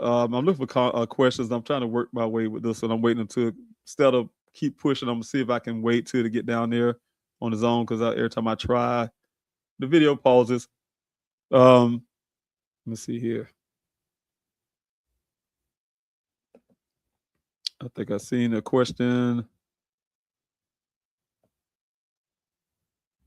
I do want to throw out something real quick though. When you said that, Keisha, you're right. You said yes. PM. I think you talked PM channel. I agree. We would have never known about Daniel. You're right, and I'm assuming PM channel. You probably was speaking about the fact that once that vehicle showed up, the Buckeye Police Department, like the next day, told me if I didn't get Daniel's vehicle out of their compound, they will have it towed away. And this is good police work. Y'all say they haven't done any forensic work. They haven't done any investigation on the crime scene. Excuse me. They didn't do an investigation on the crime scene. They just said to me, Mr. Rallo, we found your son's vehicle. They brought me there. They even let me in the building, put his stuff on the hood of his truck, explained what he felt at the scene, took me to the compound where the vehicle was stored. After I saw it, emotional state, telling me, and I take it as a threat. That's how I felt, like I was threatened. If you don't get it out of here today, we're gonna have it towed away. So I'm scrambling in my brain trying to figure out who I'm gonna get. And I don't know nothing about Dane's vehicle, who the creditors were, and all this stuff to get it out of that place. But I told him, can you give me 3 days? Felt like I was begging a grown man for 3 days. He said he finally agreed, yes, let me keep it there for 3 days. I called him back, asked him, can he put a tarp on it? Because I heard it's supposed to be raining possibly. And then from that point, I just so happened to have a meeting with Chief Hall, because I was friends with then I can say it now, but he don't work in the department any longer, but the then assistant chief of Tempe Police Department, he and I was friends, and that became friends sometime before. And he helped set the arrangement up with Chief Hall to have a meeting. And so in that meeting, I talked to this whole police department, the whole detective staff, you name it. Found out they're doing the forensic work. Found out they didn't do anything. I demanded some type of forensic work. That's why y'all heard about this swabbing of this and that. And they gave me the police report. It was a partial police report, and I was like, he said, we're gonna give you the pictures. Say they'll give me all the pictures, everything from what they did at that scene. There was no helicopter footage because there was no helicopter out there because he said doing all that, but there was no footage, nothing. Matter of fact, he didn't mention all of that. Detective Biffin did. He was saying something crazy. Oh, we had helicopters, low flying helicopters. If you hold your hands up like this, you can touch the bottom of the helicopter how low they was flying or something to that effect. This to me was like marking me. And Chief Hall gave me half of the report, and he said when Detective Biffin finished the report, finalized the report on the other half of it, because he's gonna write some more stuff on it. He's gonna give me the full report, and they'll be done. And they did that. They gave me the full report, just like he said. They gave me all the pictures, gave me a thumb drive with all the pictures and that full report. He said that's it. They told me that there was no more leads to follow. Pretty much, Mr. Robinson, you can go back to Columbia, South Carolina, where you're from. The case is done. It went so far as when I was satisfied with that, I hired my own private investigator who saw something different from just looking at the pictures as the reconstructions. He wanted to examine the vehicle and everything else. Where's the vehicle? I told him it's still in the apartment. I had them to do forensic stuff on it. I ended up swabbing. As for fingerprinting, they said swabbing the steering wheel shifter and door handle. He went up there just to get the black box data and everything else, and then pull the vehicle out of there, see if it's finished. They said it was finished. And so what I'm saying is they told him directly they're not investigating and it was over. The only thing that kept Daniel's story open and the reason why you hear it still, everybody having it in public, is because Daniel has a father who pushed it. I was working really hard for 3 months to get Daniel's story on a national stage, and I did that. And, so when I say I did that, I give glory to God first, because a lot of families do not get the opportunity. But I was able to push that really hard. I didn't get any sleep. I luckily get 2 or 3 hours of sleep, if that, and really pushing the day and night, and got Daniel's story on a stage where it was carried. Like you said, Keisha, and the PM channel, if that wouldn't have happened, I would have took what they gave me. They gave me the vehicle, the clothing, everything from the scene, everything. And they put it in the trunk of my car. If I would have left Phoenix, Arizona at the time from that hotel room and drove all the way back here to South Carolina, y'all would have never heard of Daniel Robinson. And so that's the point I'm making. And again, the ones who's listening to me and they say the Buckeye Police did a good work, I disagree. So here we go. 892 feet. We're still going down. I want to get to the points because it's a really crucial and point to get to this fencing. So I'm gonna skip ahead. If I go past it, I'm gonna have to back up again and try to find it. I just wish this hard drive was cooperating with me the night, because usually it moves really fast and do what I need it to do. But what I want to say is, I'm really pushing this one so you guys can understand. I did it before. Previous videos. Oh, here we go. I'm gonna have to back up now because that's the fence poles I want to show you guys, because I have to explain it as you're going down. I have to literally explain what I see, and you all can tell me from common sense what that means to you. And I want you to play once I get to the bottom. Then I want you to play everything that I showed you in your mind backwards, and it tells a full story of how what you see right here is a fence post, how it got down there, and possibly why I got there, some of the theories that I have, or why I got down there, and why it appears more of a cover-up than anything else, to bury something, to weigh something down, to you name it. And the reason why I see it this way, and why I feel the Buckeye Police Department obviously covering up or just don't care. And so,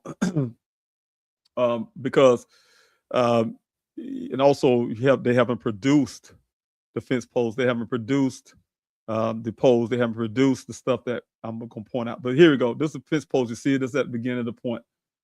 When he first saw that, he paused. He's like, "What is that?" All right, we're looking at it.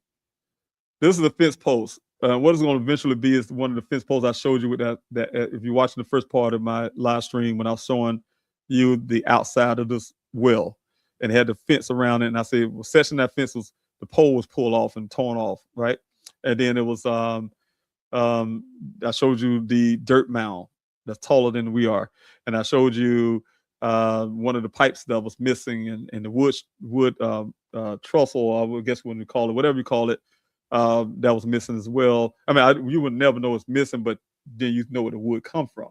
So to give you a recap a little bit, when we was going down the well, we got to surface water. The operator, he had to stop, try to figure out a way to get around a pole that he saw sitting in the water. He thought that was strange. It shouldn't be there. Why is there? How to get there? All the stuff we talked about. We don't have no audio to this video. That's what we talked about. He was telling me that. So now he's trying to figure out how to get around it. He thought it was strange to even have something in there, because it goes straight down. He said all his wells he go to in Arizona, always straight, nothing in it, just straight down like you saw that first well site. That is what happens when you go search. It's always that way. So when he saw this one, he thought that was strange.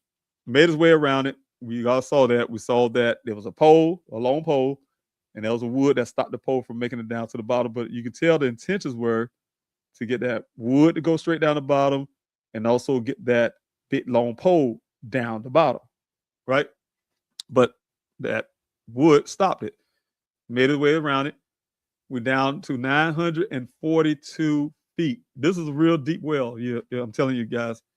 And almost 1,000 feet deep. And when you get to this point, 942 feet, you see this pole sitting here. Now, let me see if I can make this picture a little bigger because I think it's more important for everyone to see this a little clearer. I'm looking at you on the YouTube side and make sure. But you can see the pole here, right? You see the pole here. That is a fence post. Now, I feel that all the dirt that you see floating around, all the particles and all that stuff come from that mound. And I'm going to tell you the reason why I say that. Because first of all, he was trying to figure, he was doing an assessment of the well. He see that this well is in a real bad shape. You have all this stuff coating the outside of that pole. You remember the first well site is more clearer. You probably find little vulnerable things, whatever you say, whatever you call it here and there. That's natural. That's what happens. But it makes sure there's not no type of metal-eating bacteria. That's what he's telling me, this and that stuff. But when you got this well, it was like, wow, what's all of this? Right? You can't even see the metal of the well itself. All this dirt was thrown down in there. But here you go. We're going to keep going. And you'll see here, and I'm trying to see if we let it go ahead and ride because I don't want to pause it too much. But he tried to identify it first, and then we said, hey, it's some type of pole. Now here it is, another pole. The reason why we found out it was a fence post, because when you go a little further, you'll see what I'm talking about. And then I'm going to explain to you about the dirt as well, what I've seen, what I think about it. He's still trying his best to see if he can look at the side walls and see any, for the inspection state. But then, see, this is the fence post. But see all this dirt coating that fence post? That's because the fence post been on there first.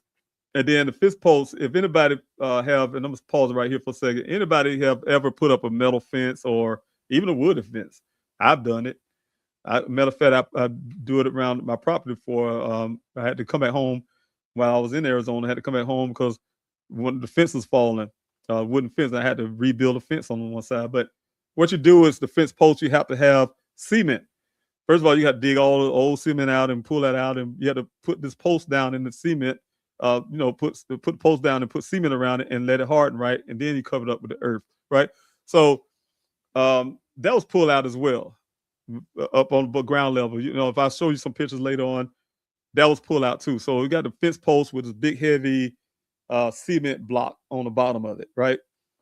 So that's what this post, how I was able to make it all the way down to the bottom. I'm sure it got weight. So when you go down this pole right here, he's gonna go down the side, and I'll show you what I'm talking about. So I'm gonna talk about it, start over again, but then you start thinking about what I'm saying in the backward standpoint. Now I'm paused right here. If I can back up, I'm gonna let it play. I think I'm gonna see it again anyway. But this is the part where the pole goes down in the ground, and you have the other side, almost like a T, right? You got the pole go straight down to the earth. Then you got the other section that goes across, right, where that holds the springy part, I guess, on the poles, right? So it had to connect to this part here. The little other pole had to go into this joint right here, and it makes like a, I don't know, shape to say an L or something like that. You get the gist what I'm saying. So that's what this is. This is the part that the other part of the pole will go into the socket right here, right? But when you start looking at this pole, I'm going to show you an example. He kind of knocked some of the stuff down. All they see debris. That's coming from over the top. This is all in this water. That lets you know dirt was thrown, like mounds of dirt was thrown in here. That's why all this water looking the way it does. All the stuff floating around even more so. But look at this pole. What you see is a whole bunch of dirt, right? That's still on the pole. But when you get to this point right here where that little T-junction part, where I say where that connected the socket is, right here. This being the way I look at it, this pole been in there first. Now, I'm saying from this point. There's some other things been in there first, though. But from this point, you got to say, okay, the pole is in here first. Then you got going further up, you got that wood structure that stopped the pole. That was second. Then you got the big old pole itself. That was third, right? But somewhere before that wood structure and somewhere before the pole, there was also some dirt there. So then I say the pole's there first, then you got dirt, then you got the wood, then you got the pole, right? So, and the reason why I say this, because if you look at this dirt, it's a mound of dirt. So if something's sitting here and dirt is falling down, it's going to make a mound and it's out running around the sides until it get to the bottom. So that's the reason why it's a mound sitting on top of this flat surface part of that pole.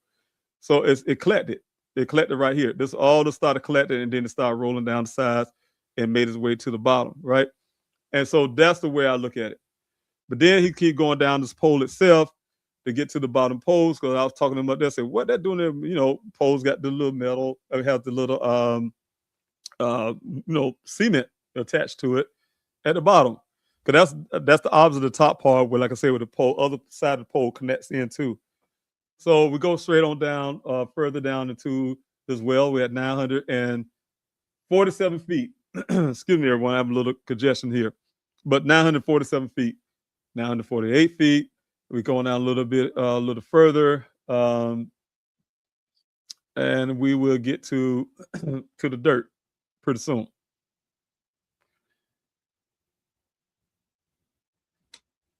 You know, since the pole is not that long, we know we're getting there. So, all right. And when we get down to the pole, because it is missing certain elements, like I said, going down in that dirt. So here's the dirt right here, the bottom half. We're at 965. I think you're gonna try to orient it around so we can get a little further back around it. And of course, he hit the pole, so you start to see some stuff falling off that pole. But when we got down to the bottom, you start seeing some other things going on.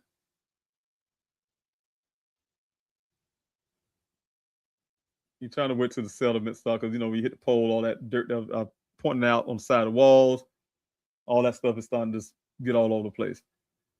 So now he's getting down to the bottom of this pole. And when you get down here, when you start hitting the bottom, he first of all wanted to know, he's trying to figure out, what is this?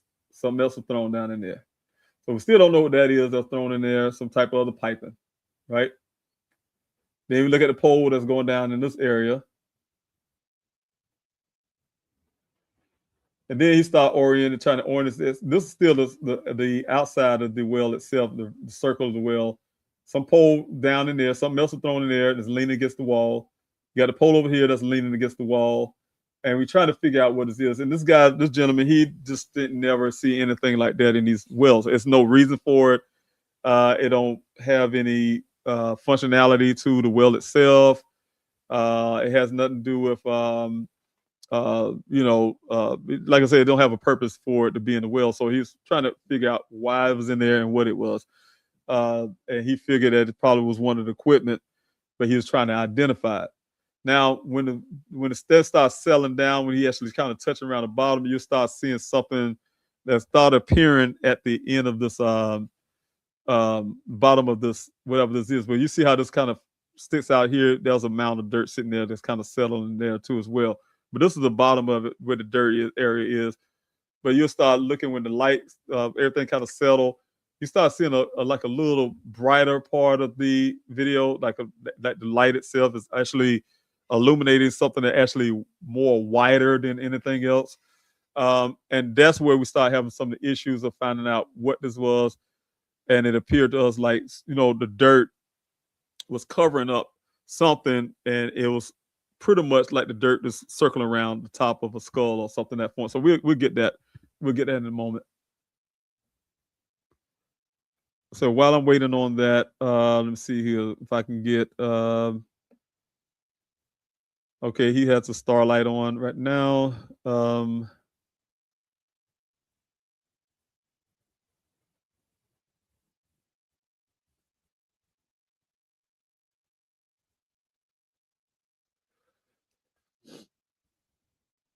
Let me see any more questions. But we're at 971 feet, as you all can see. I do have a question here. I'm going to throw it up on the screen while I'm talking with this, but that's still that poll that we're looking at. Question, Buckeye Police, thank you, PM channel, first of all, for the question. Buckeye Police Department efforts were substandard, and they did not want to look for Daniel. The question is why? We had a lot. Well, my private investigator, he felt that a lot of times the department is low funded, like Buckeye Police Department, and they would find it hard to. This way, he's a white gentleman, but he said it this way, and I don't think he said it in a nefarious way, but he said they wouldn't want to spend a whole lot of money on Daniel, right? And he said if they have any kind of uh, other uh, things that dealing with race, they probably wouldn't want to spend on a black gentleman. That's how he pretty much put it. But in other words, he didn't put in those exact words, but other words. But what I would say is, I believe, just like we said, that they didn't want to spend a whole lot of money on one case, Daniel. And so to call it a criminal case, this is it right here. So we start looking at this little point here. That's where he's trying to orient himself. He said just some of the stuff he have seen in Wales before that kind of took his eye. This shiny object, this white mass, this white circle that he saw in his well, and he wanted to look at it a little further. Can you see this pole? First of all, he's really shocked to see all the poles and all this other stuff in the well. And I, later look at the video and say about the mound of dirt. At the time, I would think about the mound of dirt that is sitting on top of the pole, so he could tell you the story and how much dirt was pushed down in here to cover whatever that was up, or attempt to cover it up. And then at the same time, he was trying to drop the camera in there to see if this camera can go a little further down in that dirt that was thrown down in there, right? And so you can see the wood right here coming from way at the top that come from that wood that was thrown in there too as well. I guess the pole, the cable that's probably still hitting that wood up there. That's another thing. But anyway, this right here, on the other side of this, if you guys could see it, you could barely see it there. But it was from this thing here. That's what we're trying to orient and try to look at in that well, right? But it was showed just like only a little small section of the top of the skull is what I was trying to get. And like I said, I sent this same video out to other forensics or pathology, what do you want to call it, science departments in universities. So to look at, and that's what I got back, people opinion about it. The FBI need to be into it and look at it right here. And so, having said that, I try to get the Buckeye Police Department to see it that way. I tried to put it in the media. The media wouldn't stick with it. The media didn't stick with it, and also the Buckeye Police Department didn't want to have any hands on it at all. Just even trying to investigate it and look at it. But that's what we saw, and that's what I was getting down to the bottom. So to go back to the recap, how much dirt was here to probably cover up something this area. You have the pole, which is this thing here. You have the fence pole. You have all the dirt. You have the wood structure, and you have the pole. And so all of this was in there, right? And when Buckeye came in here after the pressure, after I showed them, tried to put the video, they didn't want to look at my video. Pressure. I'm sure they looked at my Q&A because they told me they look at Q&A, and I hope they watch it right now. They tell me to watch the Q&A. Thank you, Buckeye, for being here tonight. They told me that early on. This is in 2021, 22. They told me they watched the Q&As when I was doing it. They watch for it, and I can see some of the things they do as I'm saying things to you guys. I see them kind of maneuver, but the thing is, they saw this just pretty much on the Q&A and on lives like I'm doing right now. But it took the pressure that I put on social media. You guys been helping me, been writing the letters, this and that. I couldn't get it sticking into the news cycles or things like that. But because of the pressure of the public, they went in and they went in here after utilizing the same type camera I got right here now, the second time now, not the first time, but they used the same type camera, and they came back without this pole, without the fence post. They didn't mention none of that. Oh, we found the fence post in there. We found this in there. We found that in there. Only thing they had on this table was pocket change, like that call it. So let me let you all look at this real quick and tell me what y'all think.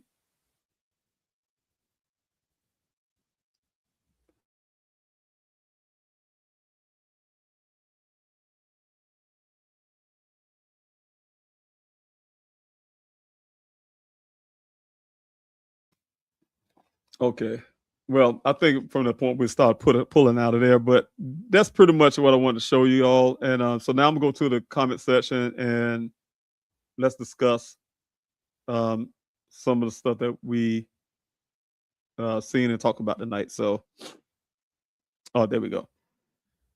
All right. Thank you, PM Channel, again for that question. You have another question as well. I will go ahead and jump off here too, and we'll go to Instagram, and I want to see if anyone on anyone on Instagram have any questions, any thoughts. Let's see here. Make sure I have all this together here. Uh-oh, I think I messed up here. Yeah, I don't see any questions on Instagram. And I think I froze up. Did I freeze up on Instagram? Oh, no, I got you. Okay, good.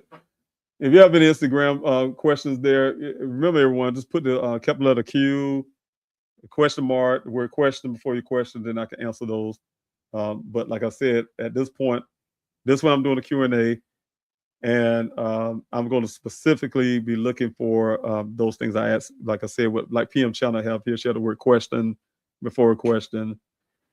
I think someone that had the question mark before the question. So you have those. Please, do that so I can let's see, answer those. All right.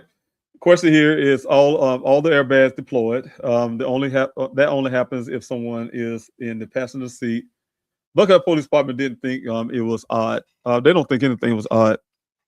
Matter of fact, all the airbags are deployed, and you're right. I think you have to be over 60 pounds, I believe, or something to that number.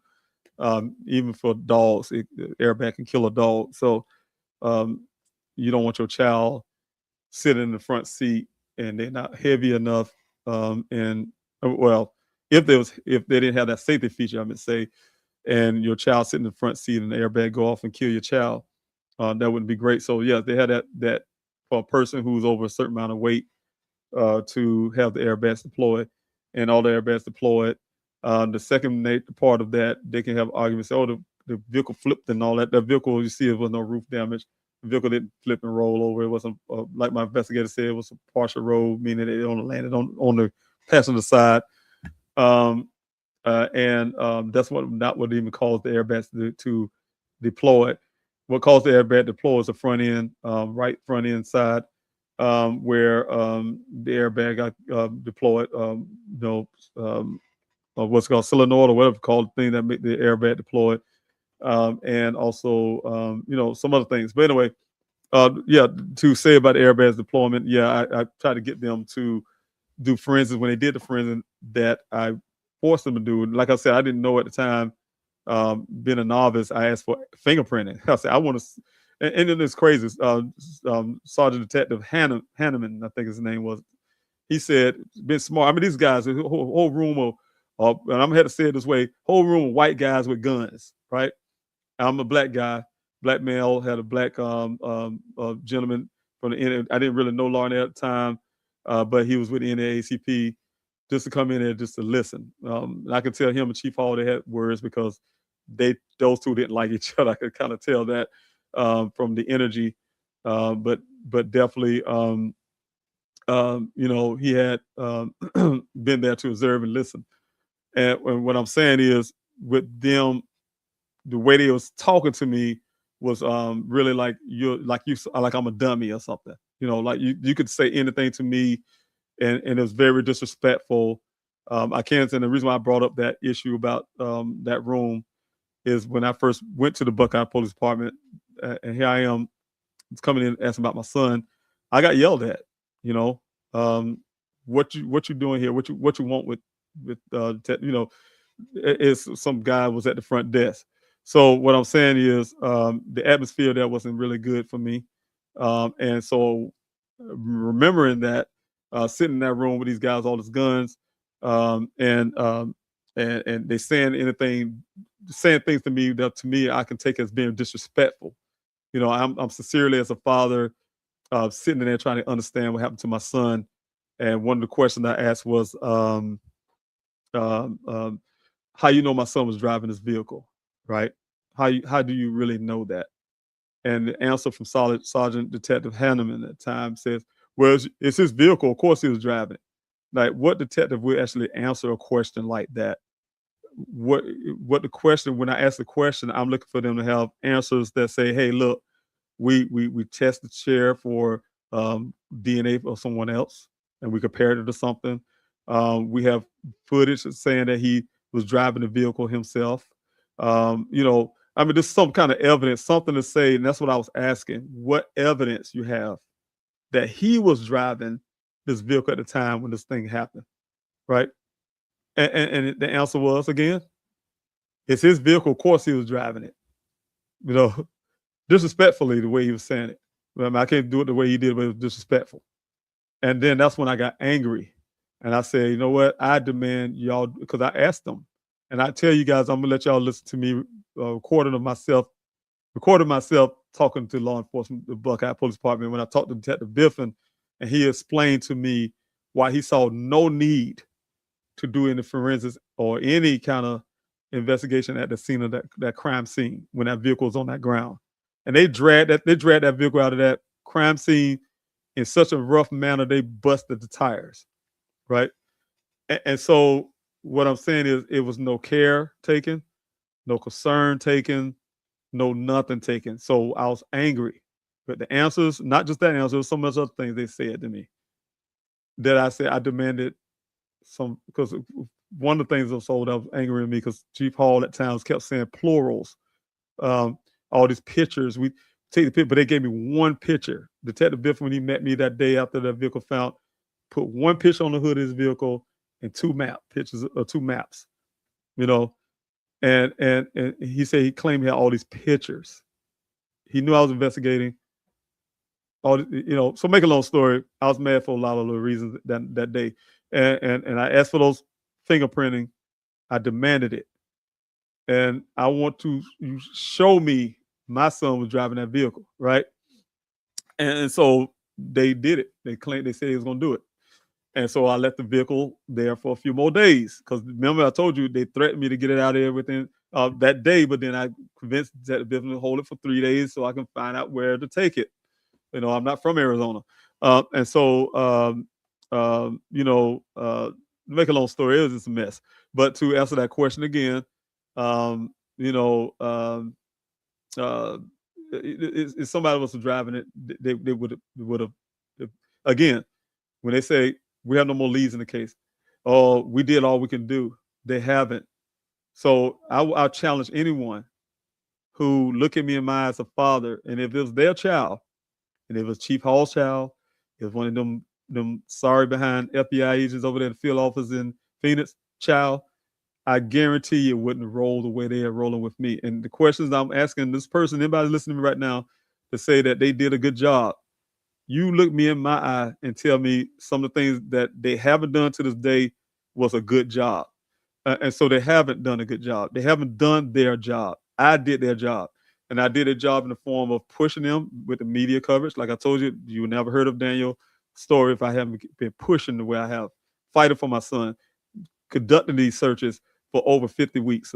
That's only the weekend searches. When you hear it on the media again, I say, oh, he did 50 weeks of death searches. That's not including the weekdays of searches. That's not including the city search. That's not including the flyer distributions. That's not including me going out to follow leads. I've been busy, really busy. Changing, I'm like Superman, come out of the desert with dirt all over me, rushing to home, turning equipment really quick, rushing to my apartment. When I was in the hotel at first, and then I got that one-bedroom apartment, rushing to the apartment, change like Superman, jump in the car, and head downtown, down behind Walgreens to meet people, to get flyers out. Some of you right here on the live right now that have been out there with me. But the thing that I'm saying is doing all these things simultaneously, it was a job. And on top of that, getting on social media, doing this lies and pressure campaigns and all kind of stuff, trying to protest and all the stuff to get law enforcement to do their job because they would not move. And to prove that point, I gave them on April the 10th of this year, I gave them everything that was given to me that day after the Daniel vehicle showed up, gave them everything to do the stuff they haven't done, right? and asked me how much they did when they promised me, because I told them I ran out of money.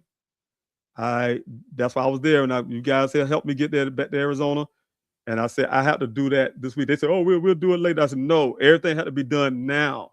I'm demanding, and I was able to get it all accomplished. They got promises. We had the body cam thing. We did a custody exchange of the stuff. They gave me these promises, and then to date, and that was April the 10th. Now this year, and when I said they said it's going to do these things, detective is a new detective now. Detective Justin Adams is his name. He promised me these things, and I'm gonna tell you how many of those things that he done. Here it is. What is it? December the 19th. What is day's 19th? Here, December 19th. I'm gonna tell you how many things he done out the things he promised. 0. Know why he did 0? And the Buckeye Police were doing 0 because to some they doing a good job, but on the ground they're not doing a good job, and it's because they know I ran out of funding. The kind of funding I need to get back there in Arizona to put pressure on them. And long as you don't put pressure on law enforcement, like the Buckeye, let me correct myself for the other law enforcement that are doing a great job. The Buckeye Police Department, you don't put pressure on them, they will not move. So for those who say they did a good job, whatever you credit to being a good job that the Buckeye Policemen did is because I pressured them to every step and every move that they made. And I want to say the work that they claiming they did, they're asking for credit for. On the ground, I'm the one that actually did it. So that's and it's hard for me as a father who know I've done these things and watch the public or whoever give law enforcement the credit for it, right?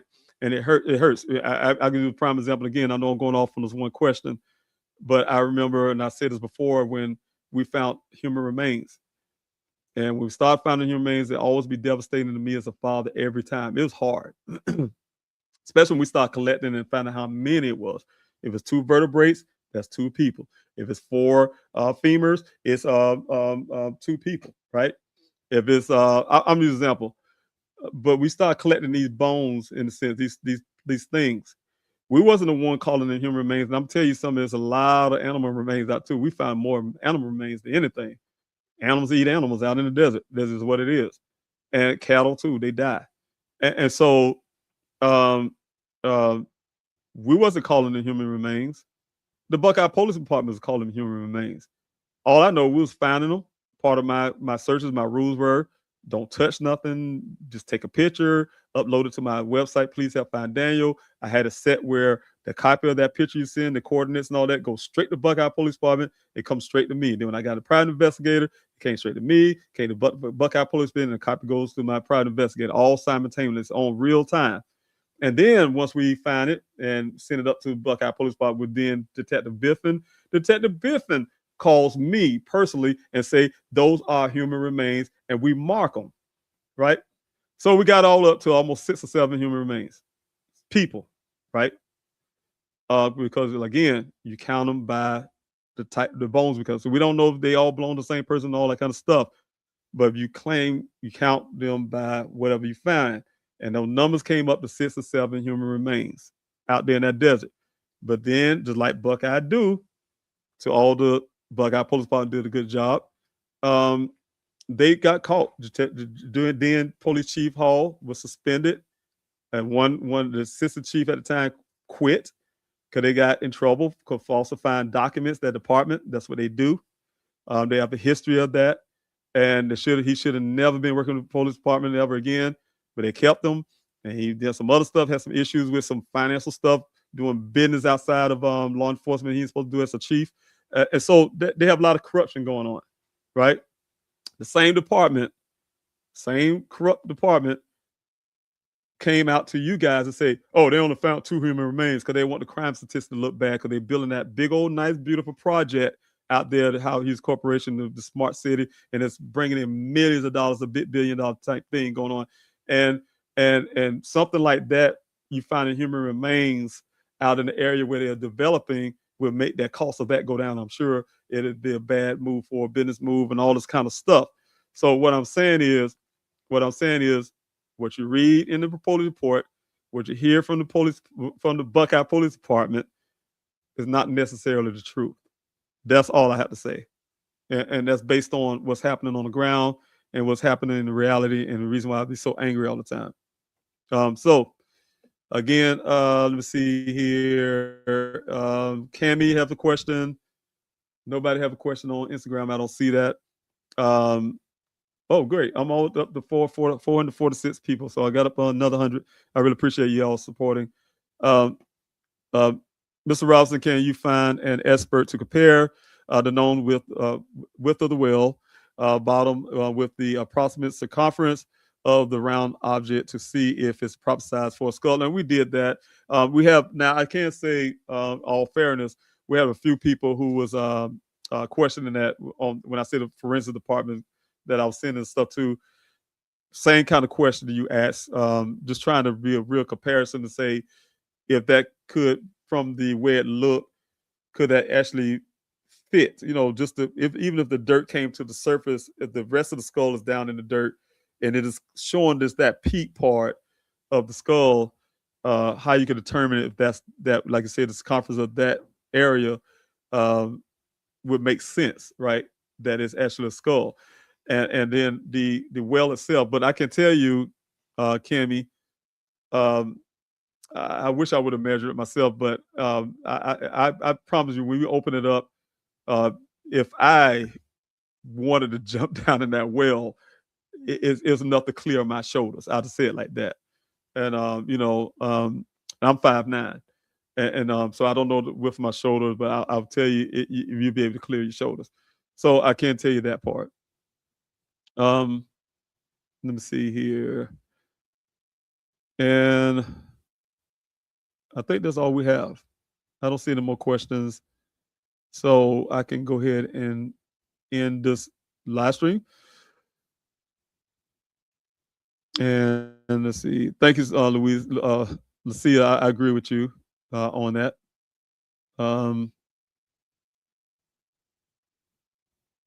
Yeah, and Zodiac, you're right. They do watch. The Buckeye Police Department do watch the live streams. And, and again, if I was to be able to, because I have all my videos, I record. You guys go on YouTube, see all the live streams. If you watch the live streams, and I guarantee you, if someone, I can't do it, I just don't have the time to do it. I guarantee you, if you watch Buckeyes movements, what they done, how they done it, and why they done it, you'll all see it matches everything I say on the Q&A. Because I'm telling you, there's some things I was saying on the Q&A, and I watch their movements when they go do something based on what I said on Q&A when I say they didn't do, or whatever the case may be. I even said this before to you guys, and this is the funniest part to me. It's funny, but it's not funny because my son is missing. What I'm saying, the funny part was that I had Detective Biffin one time telling me my own story. He was telling me about, yeah, Mr. Rob, we went to Flagstaff, and we followed this lead up in this store called Bash's. It's a grocery chain, and blah blah blah. I'm not saying exact word because I'm just paraphrasing, but he was saying, yeah, and went there. We talked to the manager. And they tried to find out people. They said they had a tip to say they saw Daniel with a group of people. They was panhandling, and they was playing music, and Daniel's with them, and so on and so on, right? And I've listened to this guy like, I told him that story, and he'd tell me my own story and say they did the work. They went up to Flagstaff and followed a lead. They have not. I went to Flagstaff and followed the lead. My investigator went to Flagstaff and followed the lead. My investigator and I went to Sedona to follow the lead at Alt Records and bookstore, and been up there a few times. We followed the lead in California. We followed the lead. Only lead I know of, well, two leads in California. Only lead I know that the Buckeye Police follow up on their own was a lead that came in New Mexico, and that was it, the only one, and that was only a phone call. It wasn't like we went to New Mexico to follow up on this lead. So that's what I'm talking about. That kind of stuff. It's very, very irritating. Question here from KJW19631. Thanks so much for being here. Is it possible to try to have whatever that may be extracted? And that's the thing. Buckeye went in there and moved whatever they wanted to move out of there, and I'm sure they moved that too, because they went down in that well after this video I showed you all, and they said they all the stuff I showed you now. Mind you, now I'm telling you again. I showed you the fence post. Well, let me start at the top. I showed you the pipe. I showed you the wood truss or whatever you want to call it that blocked the pipe. Then you go down thousands more feet down in the well. Then as you seen the fence post, I showed you the fence post. You also go down further. You saw this big old block metal. We don't even know what to call it. Like a fire hydrant almost down in there on land against side as well. Then you see the mound of dirt because you know it's a mound of dirt or some dirt was poured down there because you see the mound of the collection of dirt on top of that pole, right? The sideways of that pole. And then at the bottom, you see the thing that looked like a human skull to us, right? Nobody's saying that's what exactly what it is, but that's what it looked like. But it needed to be investigated. And so when the Buckeye policemen seen all the video, same video I've seen you shown you all, and they saw it on the Q&A because they watching the Q&A, they're probably watching again tonight. But they didn't want it in real person when I tried to give it to them, and they didn't ask me about it when I tried to explain to them about it, what I found. They ignored me for weeks and weeks, and it made me angry. So I tried to put it in the news media. News media wouldn't catch it and put it out there as new. Oh, we found something else new, a possible human skull, and that type of story. Because that was my way of getting pressure on law enforcement. Always use the news media, use the social media as well. Get pressure put on them. That didn't work. So I just stayed with you guys on social media, and just like I said, I showed on the Q&A. I can show you an old video. You go on YouTube right now. I did pretty much the same thing I did tonight, many occasions. And they saw that, I'm sure. Pressure started coming out as some people start calling them about it. And people have been doing that. They put pressure on law enforcement. Then they went and got a company just like I did and used the same type camera this time to go down in that well. And when they went down in that well, first of all, they told me they was going to do it, right? I'm really happy about it. Okay, now Buckeye Police thought they're gonna go in there well and find out the stuff that you're talking about there, KJW, to extract it and see what those things are. And they told me they was gonna do it, and I'm waiting on them to give me the date they're gonna do it, so we can go up there because that's what I do. I'm out here investigating. And they know that. I'm out here searching for weeks for my son. I'm doing all of these things. I am being a part of this whole whatever Buckeye do, right? And so what they did is instead, just like they did with this, that's why I say I don't really have credit with this FBI, is they went behind my back, like they did with the FBI, who came and said they did a case briefing with them.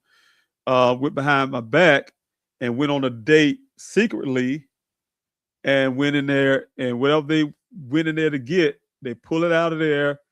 And when they showed the public and even showed me, it was pocket change. All that stuff was reduced down to screws and bolts.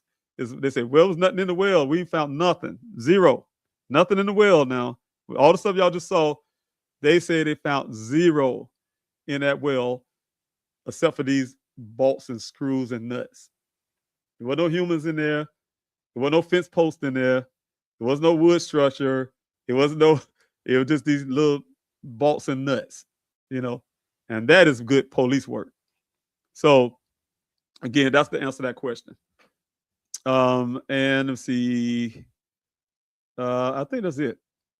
None on. I'm checking you guys again on Instagram because I know it's moving a little slower than I am on this end, but I don't see any questions over there. KJ WZ, thank you so much again for your question. Excuse me.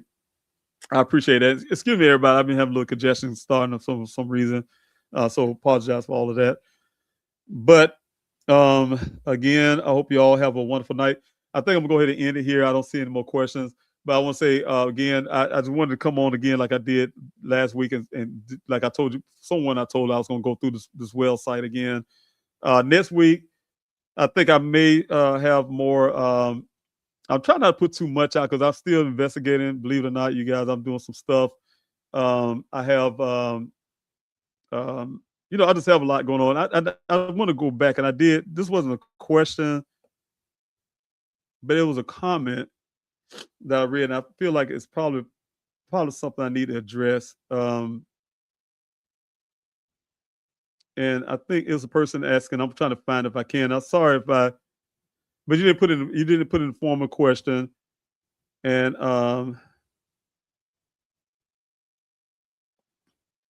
yeah, I know I see this. This is a question, but this wasn't a question part. But this is not what I was talking about. I'm gonna put this up. Say this real quick because I'm looking for something else. But criminals hate me. So I hate to ask this question, David. Do you think that it may be Daniel's skull at the bottom of the well? I'm hoping not, and I really don't want to believe that. But if it is, definitely one of my sons to be found. But if it's not my son, if it's a human skull, I want somebody else, family member, to be found as well. Because I'm telling you, everyone, I'm telling you, there's a lot of crimes happening out there in that desert, despite of what law enforcement want you to believe. It's a crime scene. That area where my son went missing is a crime scene, a big one at that. And there's a lot of people. We found human remains out there. There's a lot of people go missing. One family in Florida, I was able to, in my search, bring some closure for that family. I know this family, and I'm not gonna put them out there. She know who she is. We talk a lot, and one of those human remains we found out there belonged to their family member. So what I'm saying is, anytime, whether it's Daniel or not, if it's something if something I'm doing is gonna help some other family, I'm all for it. I hope that it's nobody. But if it is somebody, it's always good to help give the family some type of closure and some form of closure. It's not the kind of closure you want. I don't want that type of closure for my family, but for Daniel, the conclusion for Daniel.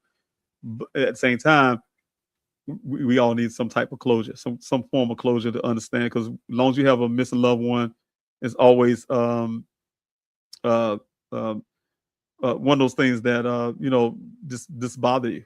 So you don't have the answers. So you kind of in limbo, and your mind is all over the place all the time. It's hard to explain. It's one thing when you have someone and you find a closure, and you have a loved one that passed away. You go through the heartache and pain, but you know where that person's at. You know where they're at. You know they're not here any longer in the flesh. And but when a person's missing, you don't know if they're here or not. You don't know if they ran off somewhere. You don't know if they been kidnapped. You don't know if they're dead. You don't know. You just don't know anything. And so you kind of just suspended in one place. But I want to say thank you so much, YG, for that super chat. I truly appreciate you and your support.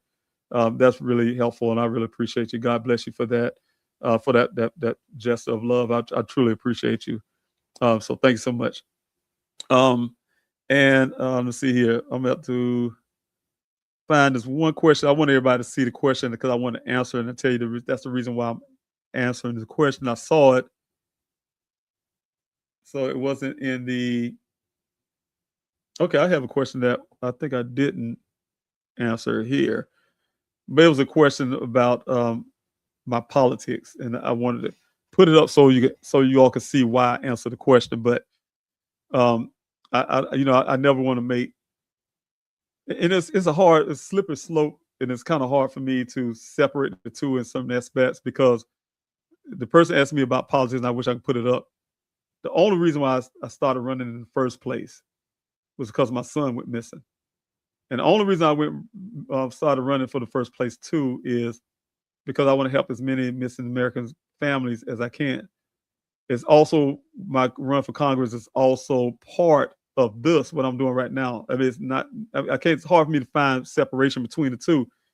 Only difference reason why I do it all the time, try to separate it, because we are so polarized in this country. It's like I would turn out to be this father looking for my son. How I want to put it. Who has a genuine heart to try to help as many families as I can along the way, though I'm going through pain myself, right?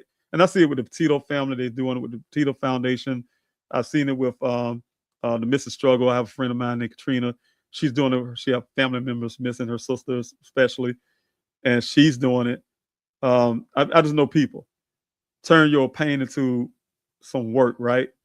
And so I'm not the only one doing it, but part of the work I'm doing has to do with politics, because what I want to do, we all see what I've done so far. Um, I'm trying to find answers to what happened to my son. And one of the things I found that's happening to me, why I can't get these answers, is happening to a family every day. Like 3,000 families today are possibly going through exactly what I'm going, the way we went through it. Don't have these answers, right? So I vowed to these people, I'm going to do what I have to do to make sure families don't have to go through what I had to go through when I'm trying to find my son. And so to do that, I tried to go through the senators in Arizona who couldn't get it accomplished. And so I say, I'm doing it myself. I'm the kind of person, that's just my personality. If it's not going to be done, and people, I kind of laugh. I had to laugh at what I just said, because I know some of my friends are listening, especially the A-team and some people in the campaign or whatever. And people always would say to me that I try to do everything by myself or do it myself, and you need some help or whatever. And it's hard for me to let things go sometimes, because I keep my hands on it, right? And so it's almost like that. It's like when um, uh, telecommunication wouldn't do it, the senators in Arizona couldn't do it, then damn it, I'm doing it myself. That is my attitude. I do it myself. I never set off in life and say I want to be a politician or anything else, and I never even uh, thought of it. Period. Or and so they gave me the opportunity. It just gave me the opportunity to do something, and then of course I care about things that happen in my state, and I care about things that happen in the country. I'm just like anybody else to be arguing about certain things we see politically is happening in this country. But what I'm saying is I don't want to get reduced down to um, something I'm not. And also, so that's why I said I want to put a question up, because the person said something to that effect of why you want to get into that when you're such a nice father, or whatever the case. I can't get it, but I kind of briefly read it. And it's not something I wanted to get in. Like I said, it's not a dream of mine or something like that. But it's a need. It's a need, and I can explain it. And I was going to articulate that a little better, but it's a need, and that's the reason why I'm doing it. As a need, as a sacrifice, actually, because it's like serving the country when I was over there in Afghanistan. And I'll tell you guys, I have some things that y'all just don't know, it's like a veteran. You just put yourself on the line for everyone else, and so that's the same thing when you doing what I'm doing. I put myself on the line for everybody else. It's not about me. So anyway, the question here is, so no DNA testing on the sock and those clothing, no. And that was part of the agreement I had when I gave them the things over to Buckeye Police Department on April 10th of 2025. It haven't been done to date. And to be sure, it is Daniel's or perhaps the person who frequented the area or get DNA from the perpetrator. And that's the point we are making too. And the reason why I'm asking the Buckeye Police Department, Detective Adams, to test the clothing, because my daughter, I don't live in Arizona, but she do. Her and Daniel, matter of fact, had planned a trip to go hiking that weekend that he went missing. And so she knows the kind of clothes he wear. Nobody can say he went to the store and bought something new and that's his first time wearing it.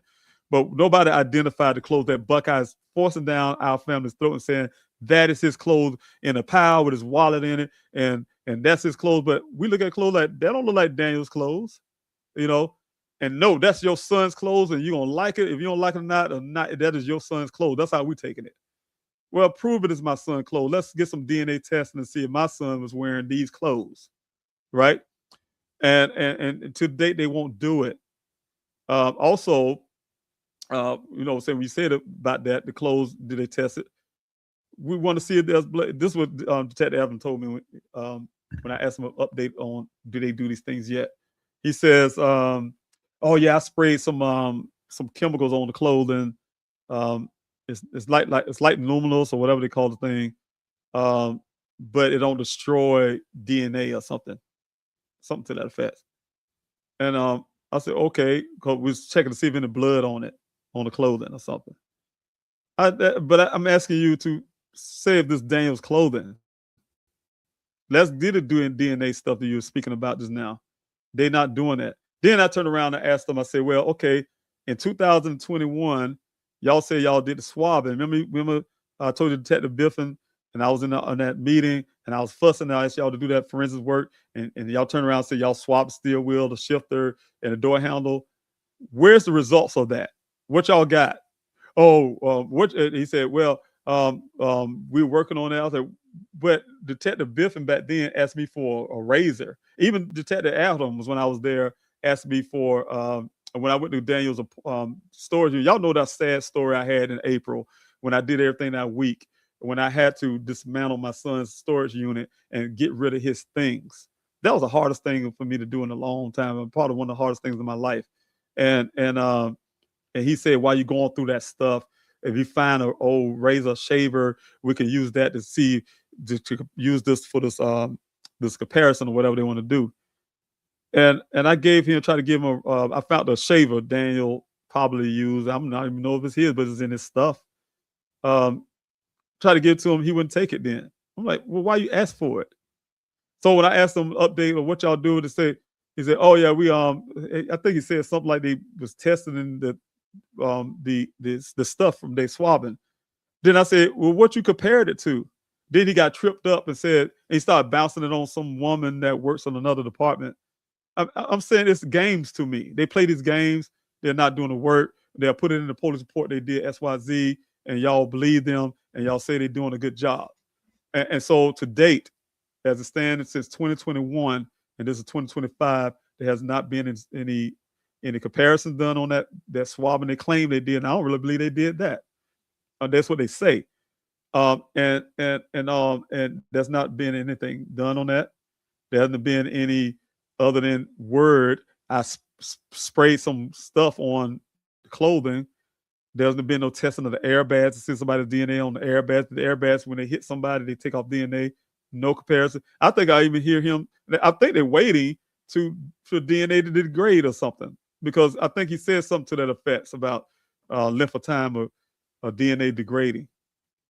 They waiting on that. That's to be the ultimate excuse for not doing anything. And so that's the kind of stuff that goes with this DNA testing. You asked about the clothing. That's a no. They haven't done zero DNA testing on anything in Daniel's case. So that, again, the argument they would have is, as long as we can stall off calling it a criminal case or a possible criminal case or anything, we don't have to do it. By law, we don't have to do it. And that's the reason why y'all gonna hear an announcement. It's gonna be the hardest announcement I have to do.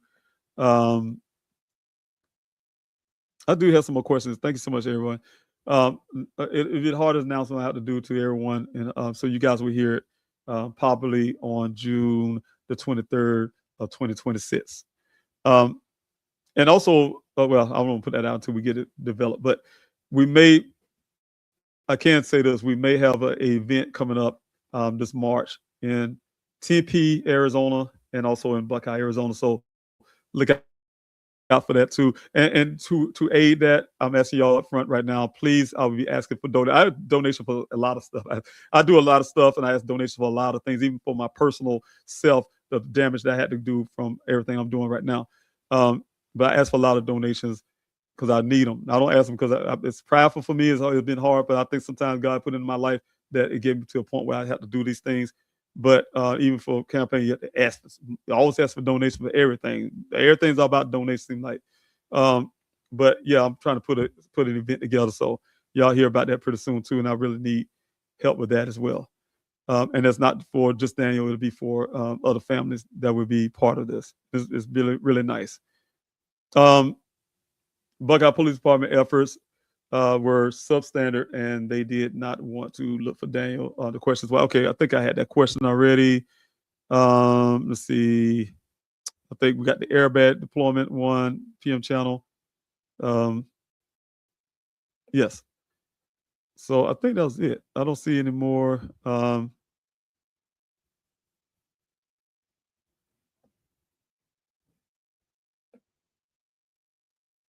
have one here, and I'm wondering if someone from the police department would be willing to come on one of your lives. Imagine that, to answer questions if they're not hiding anything. I can ask. I can ask. I say, imagine that, because I laugh. I say that. Imagine that happened. That'd be great. I wouldn't shame talk them or anything, but yeah, they would have to answer some hard questions. So, um, and let's be public about it. If you're, like you said, if you're proud of your work, you got these people, FBI and all of them, tapping on your shoulder and give you the high five that you did such a great job, and the man's still missing. Then, let's talk about it. Show us why you should be high fiving, and you did great work, and there's no need to continue this thing because you did all you can do. Let's talk about it. And then, let's compare that to the actions that was taken on the ground, what I've done as a father, and what I'd like to see done, and all the lingering evidence and the lingering leads that can be explored from the police department that haven't been done. So, we can go on and on tonight about it, and I'm saving a lot of this for next week. But we can go on and on about, that might be a good talking point for next week, to talk about the leads that law enforcement haven't been followed up on, from the death threats that I have had while searching for my son. Who knows? They're probably still out there, but because they haven't been settled. But the death threats I had just for searching for my son, that again, the Phoenix field office, FBI, haven't done anything about. And also the leads that we have when it comes to this, that the I think about the gentleman name that say he saw my son also.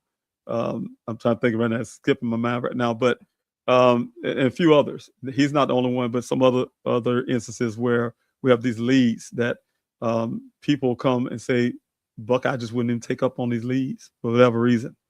Because again, like I said, if it don't fit the narrative that they would like to have out there, that Daniel somehow suffering from some mental illness, he's depressed, down, even with the young ladies, might be some type of stalker, or he's on some heavy drugs. He can't be a brilliant scientist. He can't be who he is. A brilliant scientist who graduated with honors, who have life aspirations and dreams. No, he had to be this stuff what we want him to be. And it has to be that he may have offed himself, or he, like Detective Biffin said to me, he might just join the monastery and become a monk to be away from his family. And those type things. So yeah, I doubt they would come on here because they know it wouldn't be, like I said, try to shame blame them, but they'll know it'd be some hard questions they don't want to answer because there's no answer for them. They can't gaslight on the things I would ask them. So good night, everyone. Thank you again. Billy Hayes, there you go. This person put it up. Thank you, PM Challenge. There you go. You know what I'm saying. The so-called he told me he was a federal police officer. He even told my investigator that. He even showed me a badge, and somehow the Buckeye Police Department wouldn't even put him in check for that. Those type deals.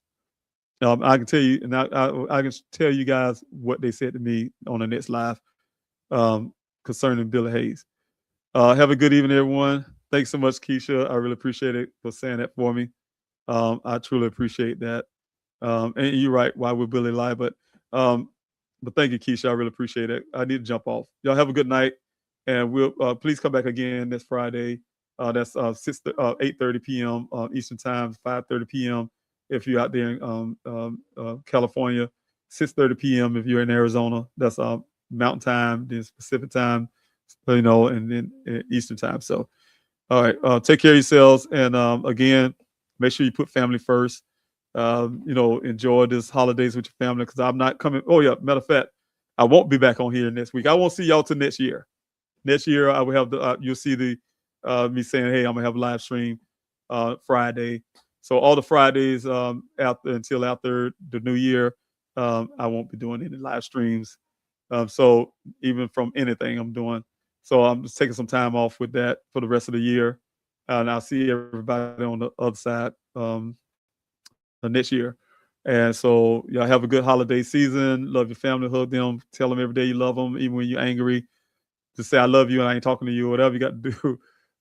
But tell people and cherish every moment you can, because you never know. You don't want to end up in our situation. My family, we had to spend holidays without one person, and you don't know if they're alive or dead or not. And so just take care of yourselves, everyone. I'll talk to you soon. Be blessed and talk to you soon. Take care.